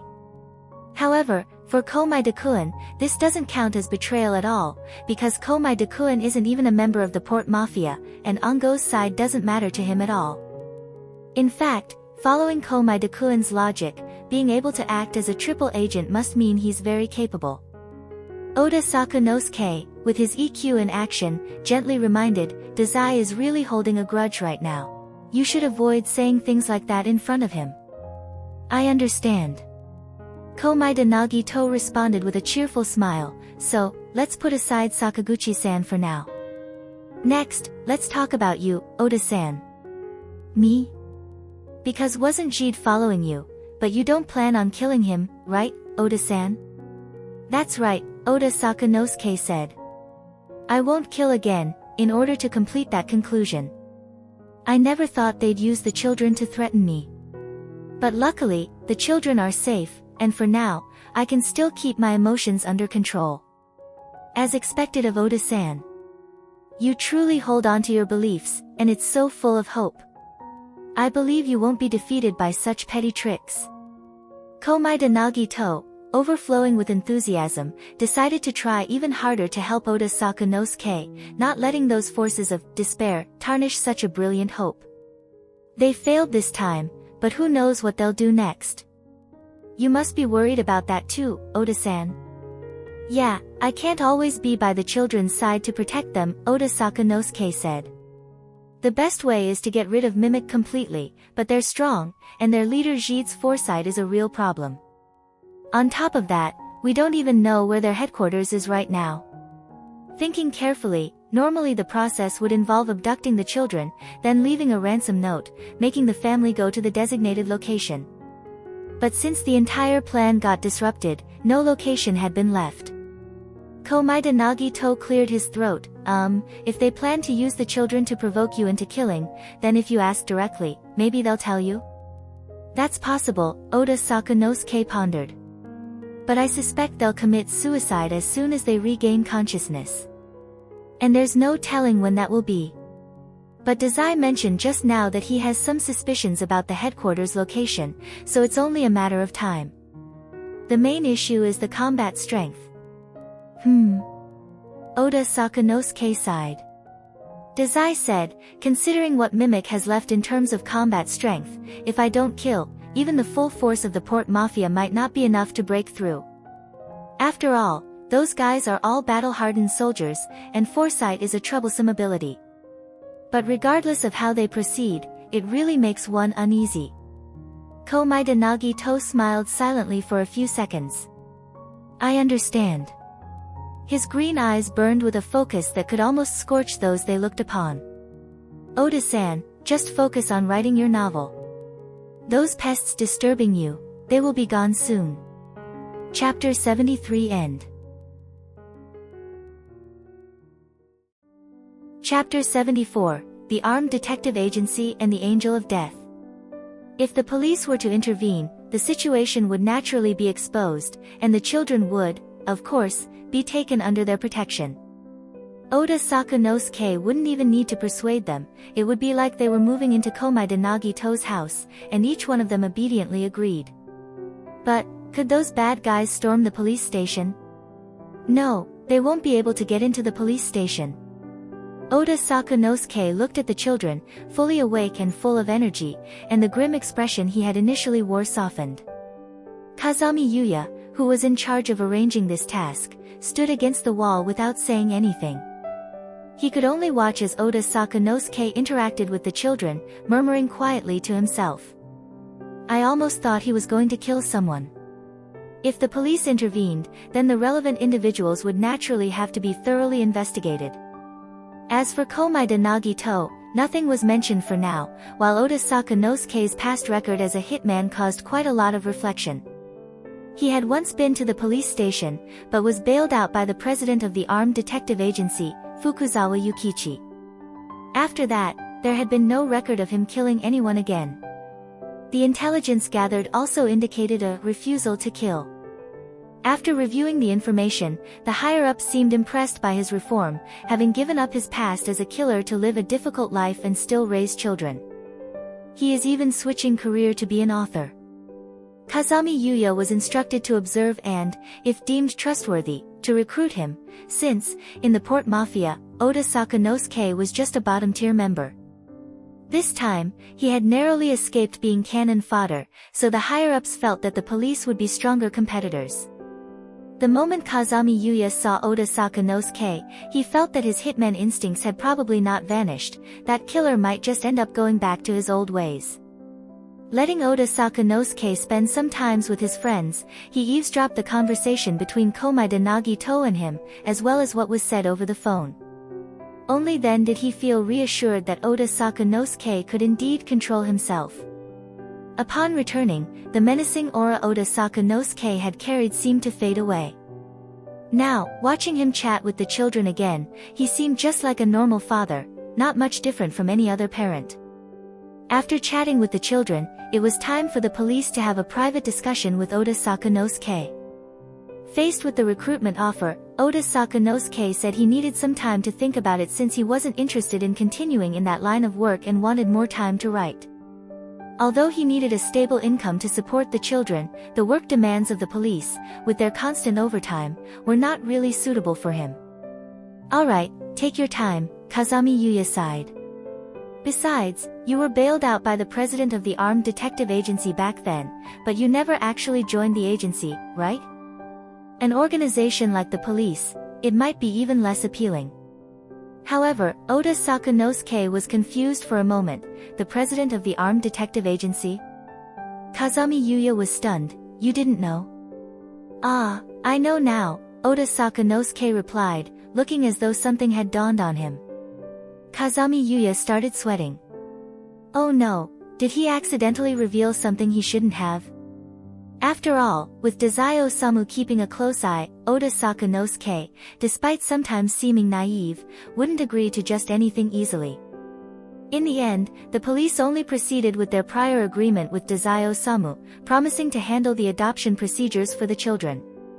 As for Oda Sakanosuke's record, if he didn't intend to join the police, they certainly weren't going to clean it up for free.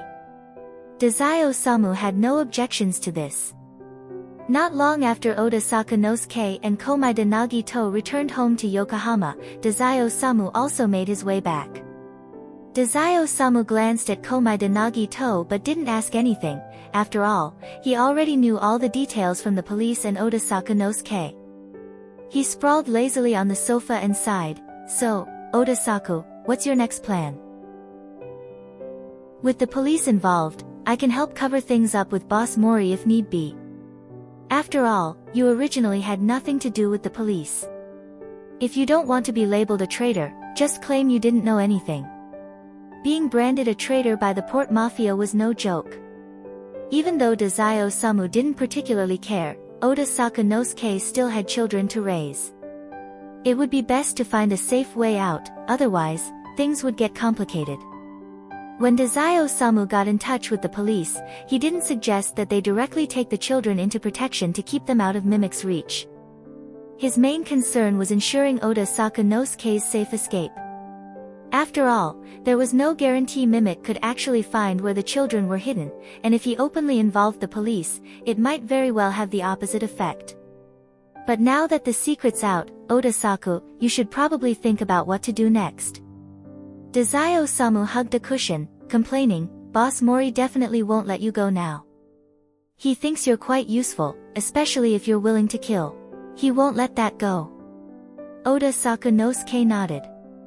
Although I'm really angry, it's not to the point of killing anyone. Dazai Osamu glanced in Komaeda Nagito's direction. Due to the unexpected car explosion, Oda-saku still thought Mimic was merely trying to kidnap the kids. In his mind, Mimic's goal was to tie them up and then kill them in front of him, ensuring that he would kill in return. But this misunderstanding wasn't necessarily bad, better for Oda-saku to keep thinking that way. Komaeda Nagito, sensing Dazai Osamu's gaze, spoke up with determination, if Oda-san can peacefully write, then all this chaos should disappear. I think the same way. Dazai Osamu nodded deeply. Oda-saku is just too nice, and Boss Mori really has some nerve. Even after receiving a formal resignation letter, he can still pretend nothing happened. Not that he ever expected the resignation to succeed. Dazai Osamu just wanted to vent at Mori Ogai. Oda Sakanosuke, however, found this quite normal. Though you made me submit it directly, Dazai, I couldn't refuse. It's not like the other assignments, this time it was to find Ongo. Ah. The atmosphere suddenly grew tense. The expression on Dazai Osamu's face vanished. Realizing he had said something wrong, Oda Sakanosuke looked a bit bewildered and turned to Komaeda Nagito, hoping for some assistance. As if that momentary lapse had never happened, Dazai Osamu returned to his usual lazy smile. About Ongo, Komaeda-kun, you know, right? Yes, Komaeda Nagito mused, it was a bit unexpected, but also makes sense. What makes sense? Dazai Osamu was surprised. Could it be that Komaeda-kun realized Ongo was a spy before he did?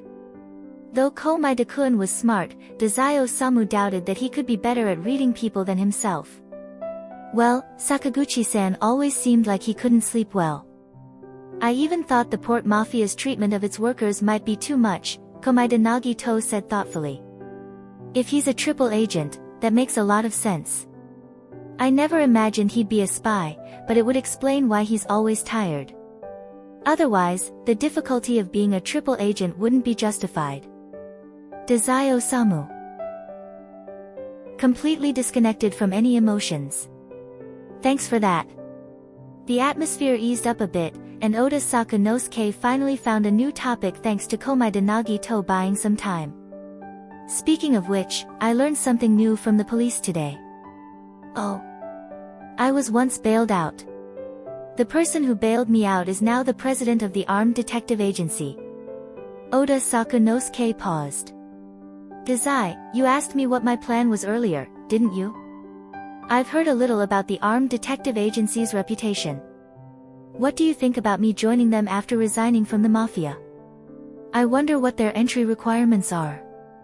If possible, Oda Sakunosuke would love to live a relaxed life as a writer. However, to start with, finding a stable income source with better benefits seemed like a good transition. It could effectively prevent some troublesome situations. Dazai Osamu sighed. You might as well move to Tokyo then. The children are more used to Yokohama. I want to take things slowly, and all the people I know are here in Yokohama. Oda Sakunosuke suddenly remembered something. Ah, I want some curry. But at this hour, the shop's probably closed. Are you really thinking about curry now? Dazai Osamu complained.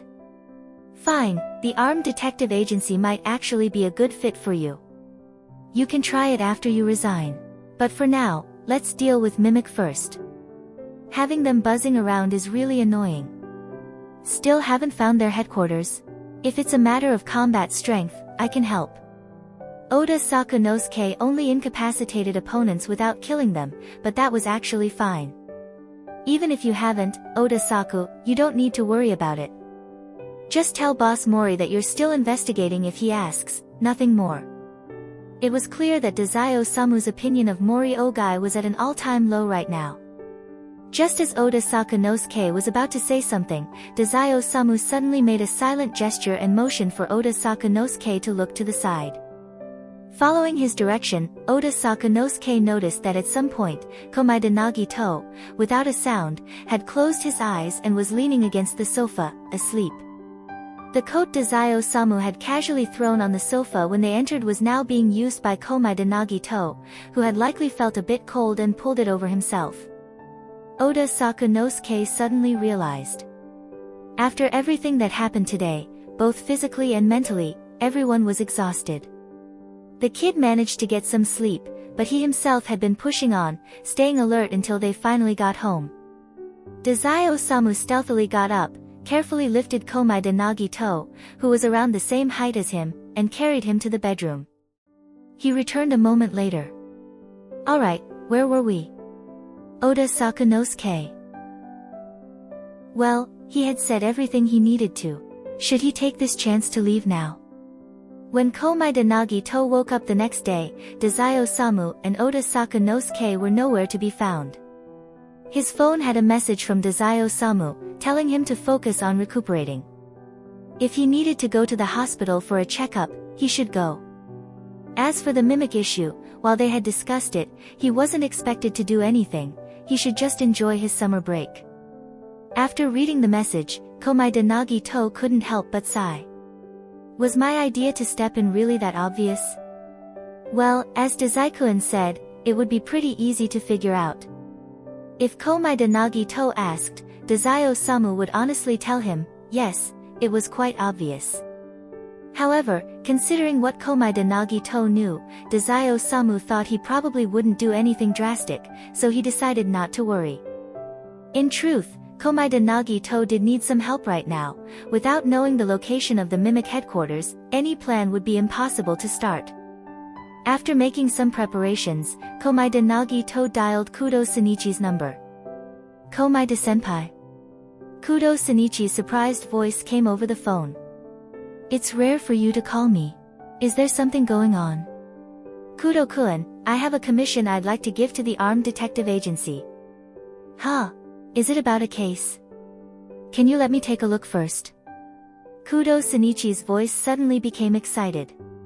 Komaeda Nagito hesitated. Kudo-kun, I'd really like to believe in you, but I don't think this is something suited for you. Just tell me what it is, senpai.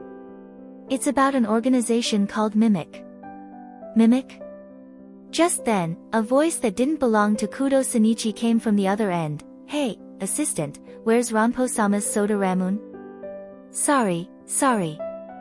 Kudo Shinichi quickly said, my senpai might have a commission. Finding Mimic headquarters? That's pretty tough for an assistant. The voice, which referred to itself as Ranpo-sama, spoke between chewing noises. What's your senpai's connection to the port mafia? Kudo Shinichi was bewildered. Huh? Why?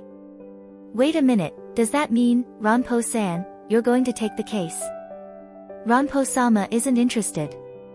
Komaeda Nagito sighed, raising his voice slightly. Kudo-kun, are you at the agency right now? I'll head over and we can talk in person. It sounded like Kudo Shinichi, busy as he was, had no choice but to agree hurriedly. Alright, Ranpo-san shouldn't be going out this morning, I'll wait for you here, senpai. After confirming that the bandages on his head were secure, Komaeda Nagito grabbed his crutch, hobbled on his less convenient right leg, and stood at his front door waiting for a cab. In no time, the taxi brought him to the Armed Detective Agency's building. Komaeda Nagito got out of the car, looked up at the building, and was about to head inside when suddenly a server from the first-floor cafe came running over. Excuse me, are you Komaeda Nagito? Komaeda Nagito was stunned but still smiled. Yes, that's me. Is there something you need?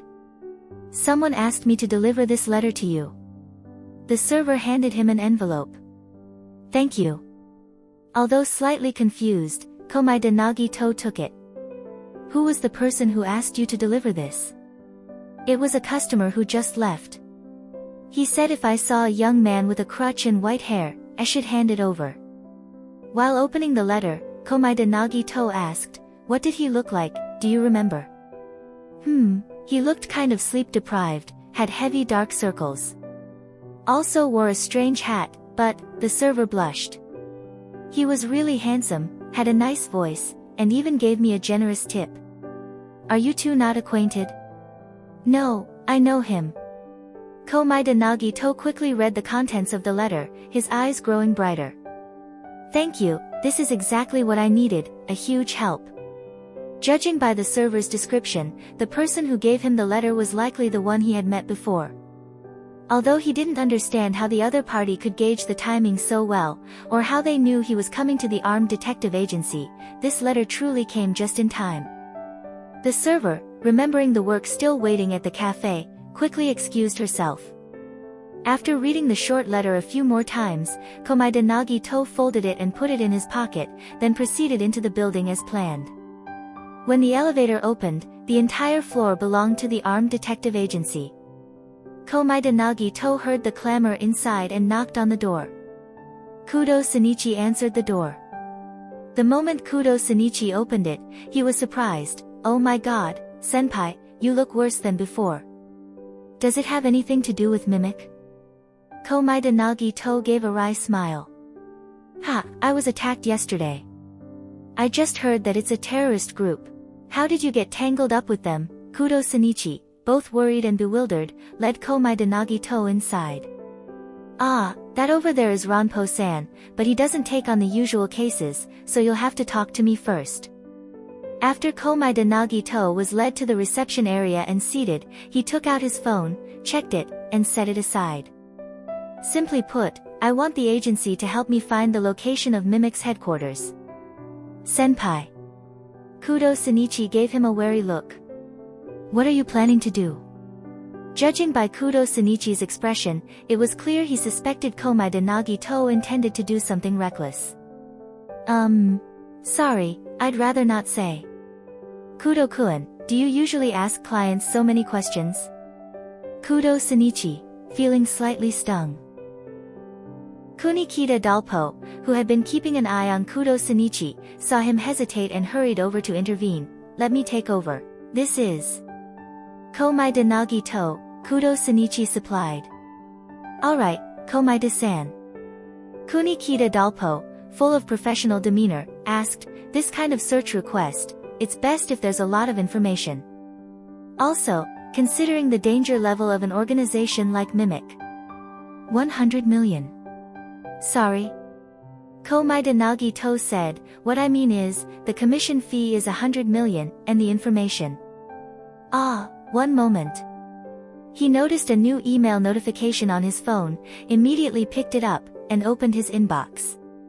Kunikita Dalpo turned his head, whispering to Kudo Shinichi, did he just say 100 million? Kudo Shinichi slowly nodded, senpai, isn't lacking in money. After quickly reading the email, Komaeda Nagito looked up and continued, I also have the information. Give me an email address, and I can forward it to you. Before deciding to come to the armed detective agency, Komaeda Nagito had first contacted Edgar Allan Poe to see if, given his position in the guild, he could gather any intelligence.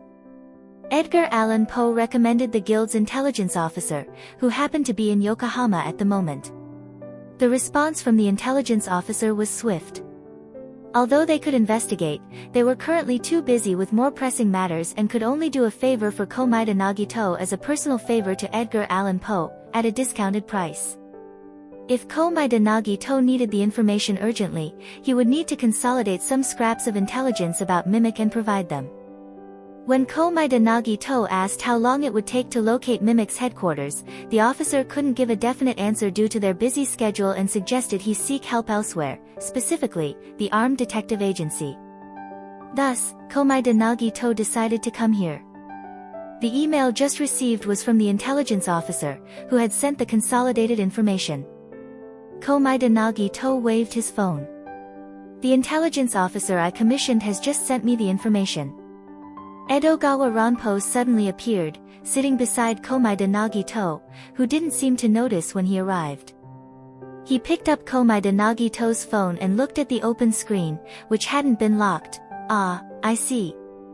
After a while, Edogawa Ranpo turned to Komaeda Nagito. But, you're not just here at the Armed Detective Agency for this, are you? Hahaha, as expected of the great detective, you easily saw through me, didn't you? Actually, my initial purpose was just one, but I got a new idea after receiving a letter downstairs. Komaeda Nagito pulled out a letter from his pocket, smiling slyly. There's also another request.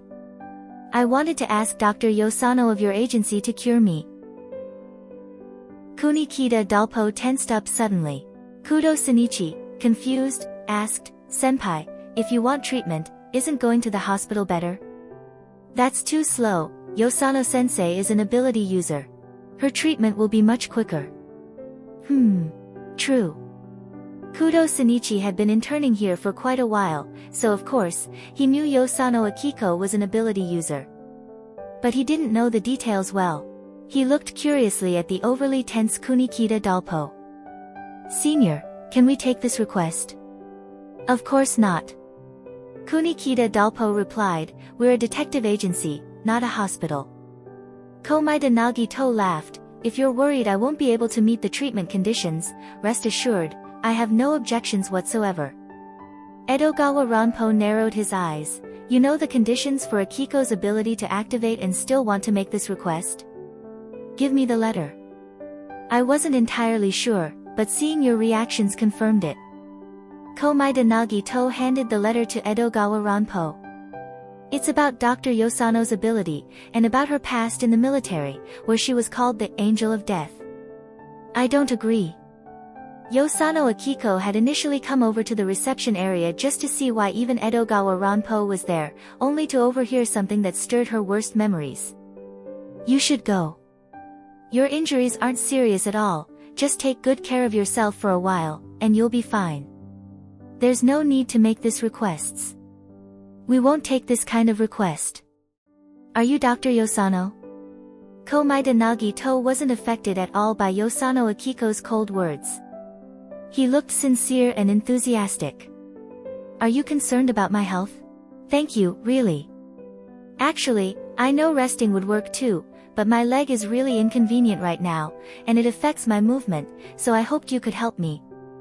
It's summer vacation now. If it's just about walking, wouldn't resting at home suffice? Edogawa Ranpo interrupted, he wants to go find the Mimic headquarters. It's indeed inconvenient with injuries like these. Ha! Yosano Akiko's face darkened.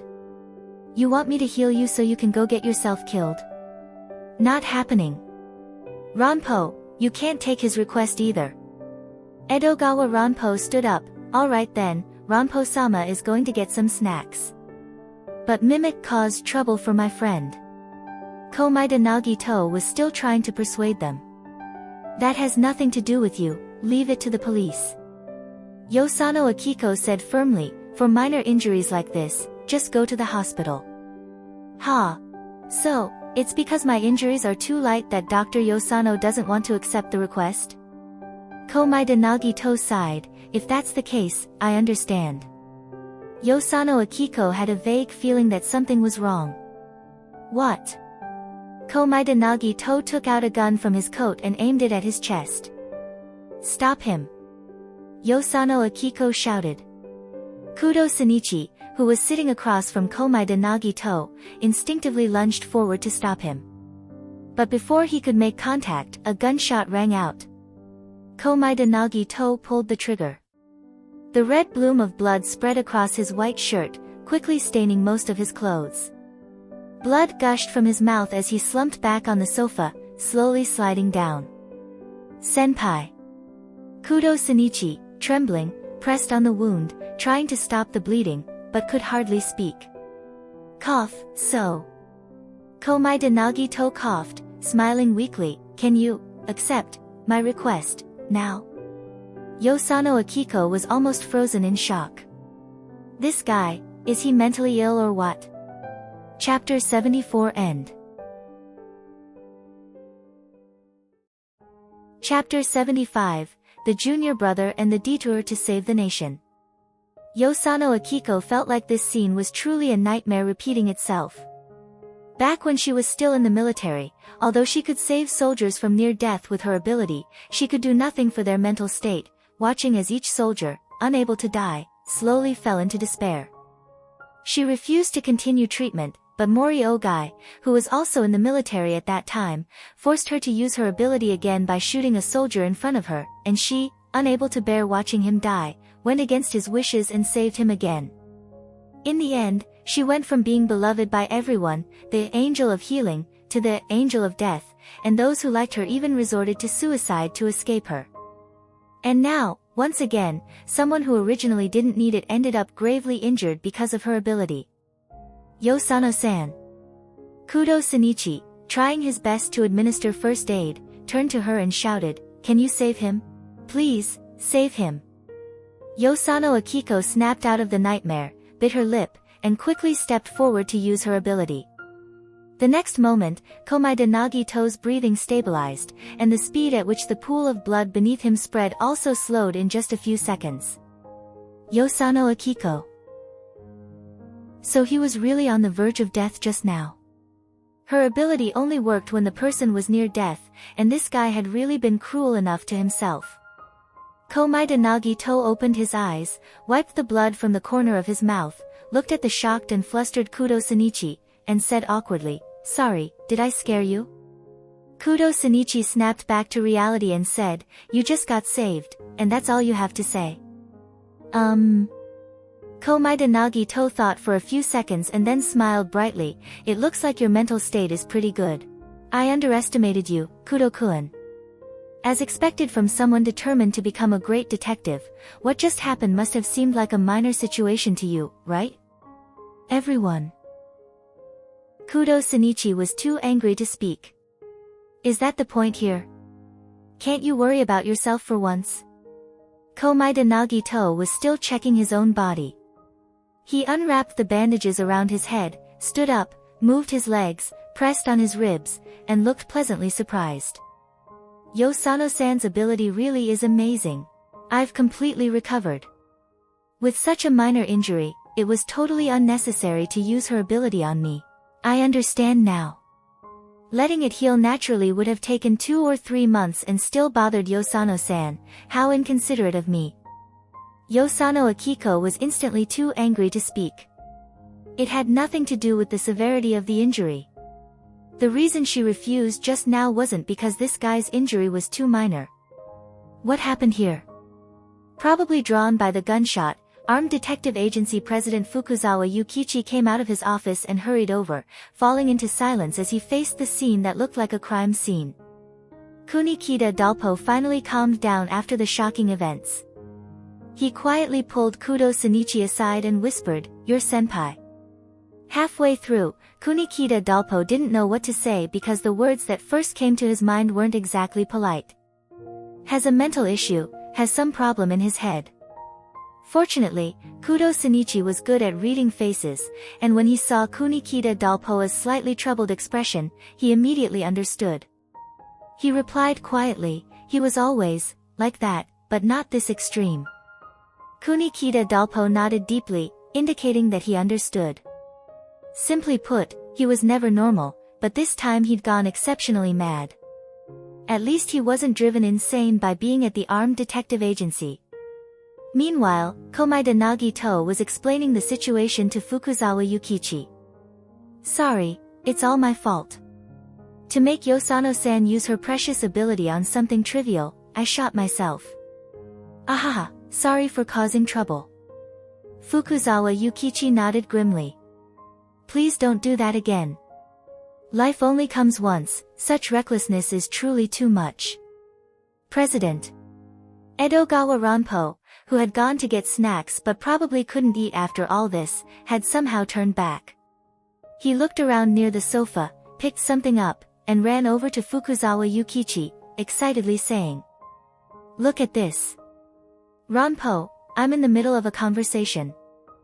Fukuzawa Yukichi sighed, gave Komaeda Nagito an apologetic look, and then lowered his head to see what Ranpo was showing him. This is... Huh? Fukuzawa Yukichi's eyes suddenly changed. It was a blood-stained piece of paper, with handwriting he was very familiar with, and it bore the signature of Natsume Soseki. Fukuzawa Yukichi, Ranpo, where did you pick this up? Why was Sensei's signature here? Edogawa Ranpo said, on the sofa, it was this guy. Komaeda Nagito. Fukuzawa Yukichi coughed, said a few reassuring words to the visibly upset Yosano Akiko, telling her to take a break, then dismissed Kunikita Dalpo and Kudo Shinichi, saying he'd handle this himself. Since the sofa was now a mess, no one could sit there, and the topic ahead wasn't suitable for a semi-public space like this, Fukuzawa Yukichi directly invited Komaeda Nagito to his office for a private conversation. Edogawa Ranpo naturally followed along. Fukuzawa Yukichi glanced at Ranpo Edogawa and couldn't help but ask, did you predict this would happen? No, Edogawa Ranpo looked a bit frustrated as he slouched in front of Fukuzawa Yukichi. He must have done it on a whim. Besides, I haven't even put my glasses on. Great Detective Ranpo wasn't even being serious. At the time, his attention was caught by the mysterious informant contacting Komaeda Nagito. He was more interested in finding out who was investigating Yosano Akiko, what they planned to use Komaeda Nagito for, and what connection they had with Mimic. Compared to these mysteries, Komaeda Nagito held no interest for Edogawa Ranpo. Fukuzawa Yukichi wasn't blaming Edogawa Ranpo. Though the exchange had been brief, he had noticed Komaeda Nagito's peculiar behavior. Acting without any prompting, only coming by to see the commotion, it was normal for Ranpo to overlook something when he wasn't being serious. After all, Ranpo didn't possess some supernatural ability, he just had observation and information synthesis abilities far beyond the average person. Without any clues, it wasn't possible to deduce anything. Besides, if this incident could make Ranpo take things seriously, it might be worth it. After entering the office, Fukuzawa Yukichi first invited Komaeda Nagito to sit, then made tea, exchanged a few pleasantries, and returned to the topic that had been interrupted. He once again expressed his disapproval of Komaeda Nagito's behavior, which nearly put Edogawa Ranpo to sleep, and finally got to the point. Ranpo found this piece of paper on the sofa. Fukuzawa Yukichi flattened the paper, placed it on the table, and pushed it toward Komaeda Nagito with his finger. Is this yours? Komaeda Nagito recognized it at a glance. He touched his neck and realized his charm had gone missing. At the beginning of this year, he had been dragged to visit a shrine by Kudo Shinichi and had gotten a charm. After returning home, he put the precious signed paper inside and had carried it with him ever since. When he aimed the gun at himself just now, did he accidentally break the string holding the charm? The likelihood was high, but Komaeda Nagito didn't dwell on it. He just smiled and admitted, yes, it's mine. Thank you for picking it up. Fukuzawa Yukichi watched as he carefully retrieved the paper and calmly asked, do you know Natsume Soseki-sensei? His signature is quite rare. Komaeda Nagito's smile was polite. President Fukuzawa, what exactly do you want to know? Although Fukuzawa Yukichi didn't seem suspicious, Komaeda Nagito felt it wasn't appropriate to casually share information about Natsume-sensei. However, just at that moment, Komaeda Nagito's phone suddenly rang. He looked at the caller ID and realized it was Natsume Soseki. Earlier, when he was in the elevator, he had sent an email to Natsume-sensei about the strange encounter with Dostoevsky, thinking sensei would see it by evening. He hadn't expected such a quick response, let alone a direct call. Fukuzawa Yukichi misunderstood Komaeda Nagito's hesitation and kindly said, "Do you need me to step outside?" Komaeda Nagito quickly shook his head. "This is your office, how could I ask you to leave? I'll just step out." But just as Komaeda Nagito stood up and took 2 steps, his phone stopped vibrating. The next moment, Fukuzawa Yukichi's phone started ringing. Edogawa Ranpo, who had somehow put on his glasses without anyone noticing, said excitedly, "President, answer it. No need to leave." Fukuzawa Yukichi glanced at the unfamiliar number and brought the phone to his ear. "Hello, this is the Armed Detective Agency. Sensei." Komaeda Nagito and Edogawa Ranpo both focused their gazes on Fukuzawa Yukichi. It was. Right, he was right in front of me, doing what, exactly? Fukuzawa Yukichi was silent for a moment, shot himself in the head. Yosano treated it. "He's fine now." Fukuzawa Yukichi handed the phone to Komaeda Nagito, his gaze somewhat complicated. "Sensei wants to speak with you." Komaeda Nagito nodded and took the phone. "Sensei. Why did you run off to commit suicide, huh?" Natsume Soseki's voice rang clearly in Komaeda Nagito's ear, full of energy. "Just survived the mimic ordeal yesterday, felt it wasn't dramatic enough or something? Today you went off to die." Komaeda Nagito coughed lightly. "Sensei, I wasn't trying to die. I trust Dr. Yosano's abilities." "Shut your mouth," Natsume Soseki said angrily, "learning to throw a tantrum, are we?" "Fine, let's put that aside for now. Next time a stranger gives you something, don't just take it naively. What if it's poisoned or has some strange ability that gets triggered, huh?" "I was wrong," Komaeda Nagito admitted without hesitation, though Natsume Soseki on the other end of the line couldn't see his unrepentant expression, only hearing his sincere voice. "However, it's my fault that sensei has to waste his precious time on a useless person like me. Your valuable time should be spent on more important things."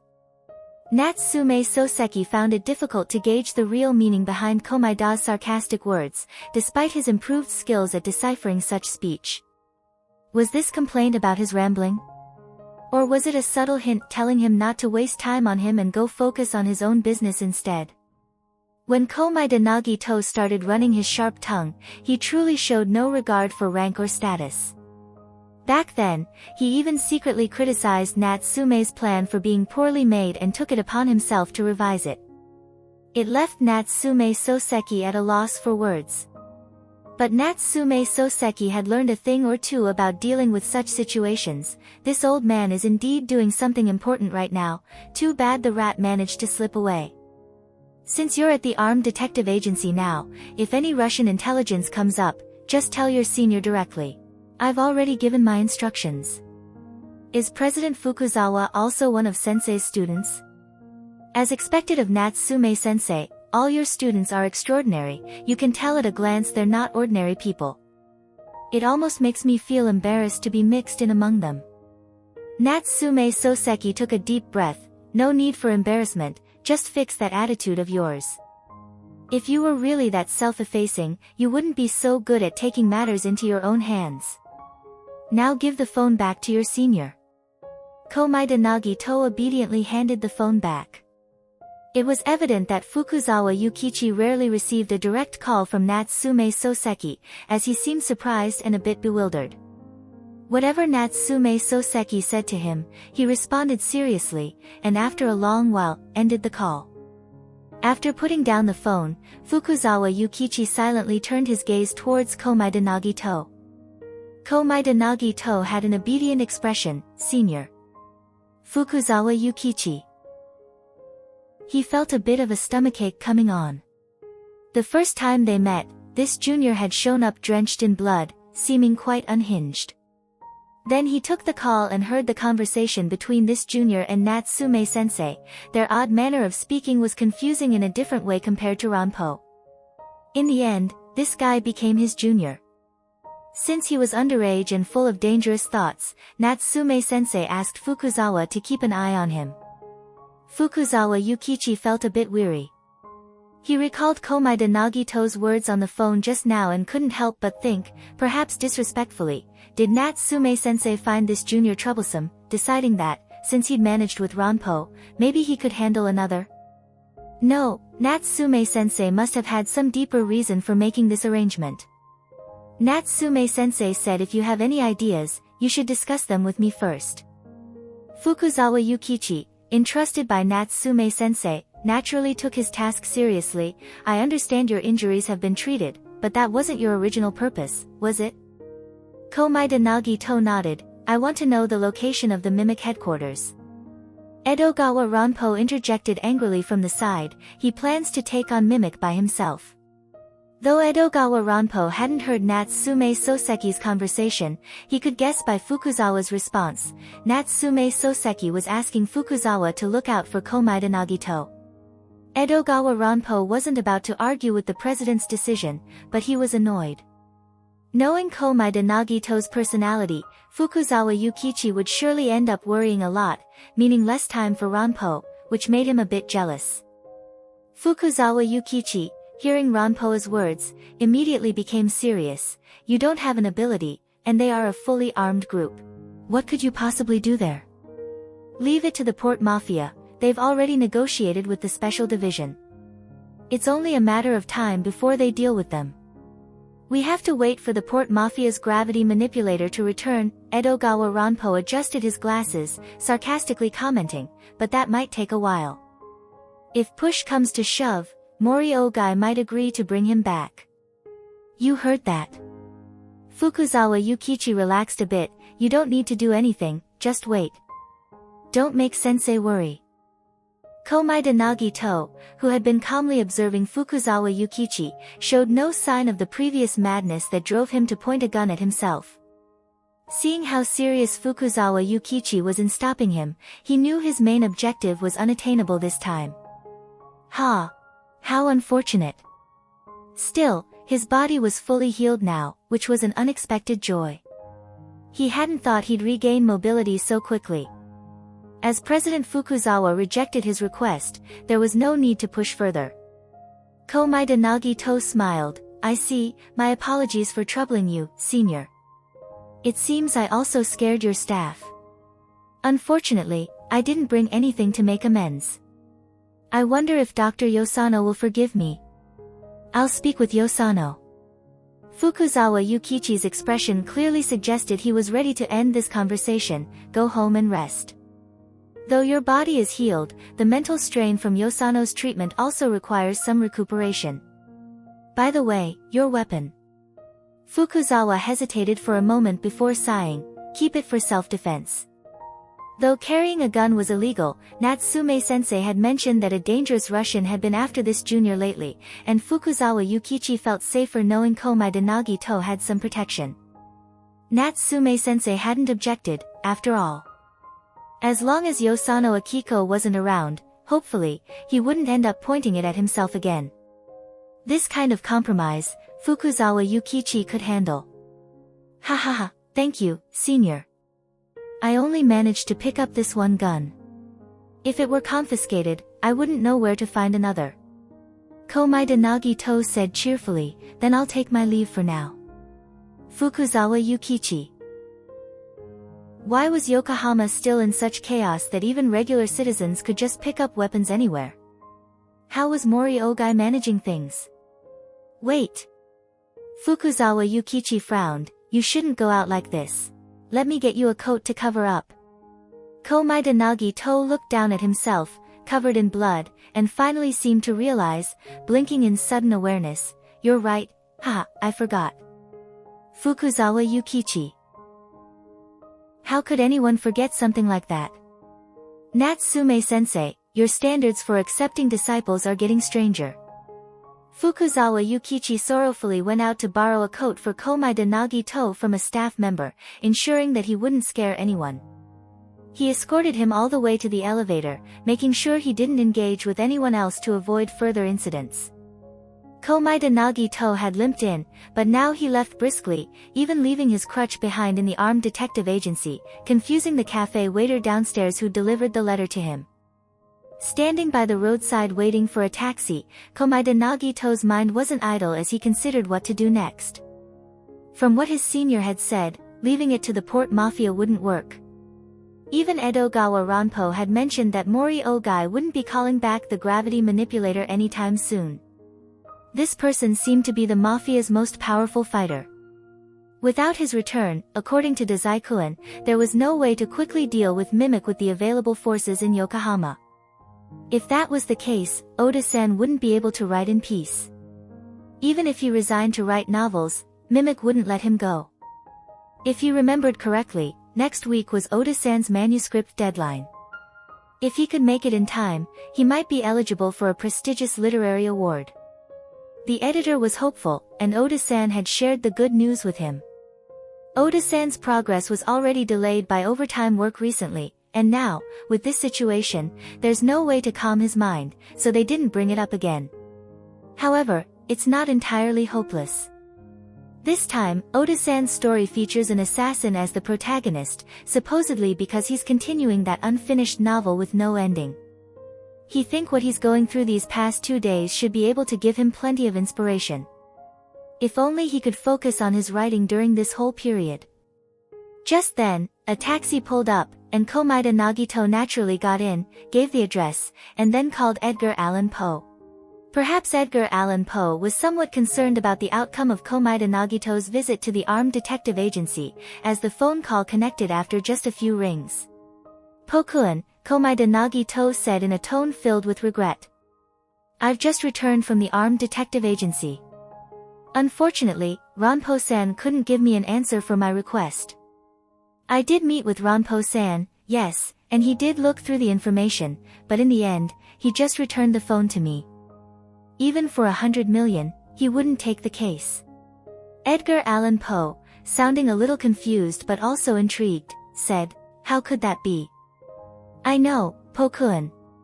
You've been preparing to challenge Ranpo-san lately, doing your best to get ready. I didn't want to bother you. But I have no choice now. I can only ask for your help." Komaeda Nagito spoke in a hopeful tone. "Pokun, could you help me look into whether it's possible to find their headquarters? The information is just too complicated." "We can try. Send me the information." Edgar Allan Poe was tempted. Could it be that he had a chance to challenge Ranpo indirectly again? He put aside the novel he was revising for now. With an opportunity for a rematch, there was no need to rush the writing, and any delays in Fitzgerald's task wouldn't be his problem. It was a matter of intelligence. Komaeda Nagito promptly shared the information with Edgar Allan Poe. Hopefully, some good news would come out of it, otherwise, he honestly didn't know what else to do. The same intel might be able to get an answer out of Dazaikuin, but Dazaikuin could certainly figure out what he was up to and would intervene, so he needed to keep it a secret from Dazaikuin. I understand Dazaikuin's feelings.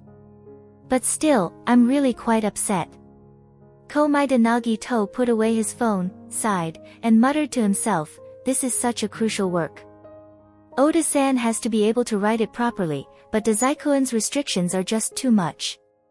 After the call ended and the message was sent, Komaeda Nagito finally realized that something was off. The desolate scenery outside the window didn't look like the road leading to his home. "Driver-san, this road doesn't seem quite right, does it?"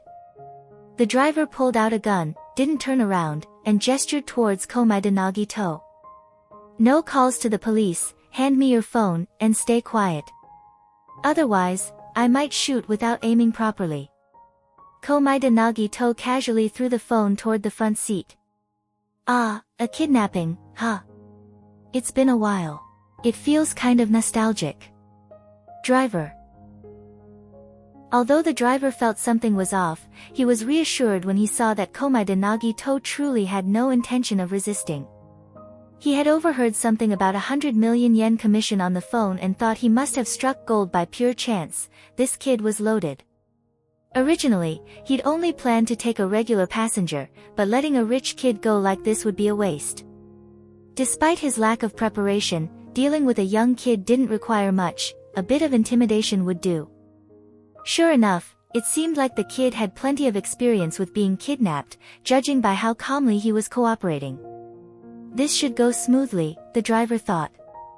By the time Komai de Nagito realized what was happening, they were almost at the driver's destination. In under a minute, the driver parked the car directly inside a warehouse, pointing his gun at Komai de Nagito. "Get out!" Komai de Nagito raised his hands and got out of the car, taking a look around the warehouse. "Mind if I ask, what's in those crates?" The driver impatiently pulled some rope from the trunk. "Bombs. If you're scared, just stay honest and quiet. How much do you think your parents could pay as ransom if you could easily offer 100 million? Give me an estimate first." However, Komai de Nagito's attention was entirely captured by the first thing he heard. "Bombs, huh? Ah, no wonder my luck is so bad today. Ha ha ha, turns out it's for this. I understand now. I really am quite lucky." The driver got goosebumps from the strange laughter and shouted, "Shut up. Stay quiet and answer me. Actually, I've got a bit of cash on me right now. Mind if I take it out? I hope this could buy me a bit of leniency while you tie me up. Don't try anything funny. I'm watching you." The driver held the rope in one hand and the gun in the other, moving towards Komai de Nagito. "Where's the money?" Komai de Nagito made a show of unbuttoning his coat while reaching inside its inner pocket. Suddenly, the driver noticed bloodstains on the white shirt beneath. The blood had dried, giving it a duller color, but people like him, with his experience, could recognize blood when they saw it. Especially since the coat was now open, he could faintly smell the metallic tang of blood even from a distance. The driver finally realized that something was wrong. Who are you really?" He saw Komai de Nagito smiling as he pulled a loaded handgun from his pocket, pointing it straight at the driver. "I'd advise against making a move. I see you haven't disengaged the safety, so if we shoot, I'll definitely be faster." Driver.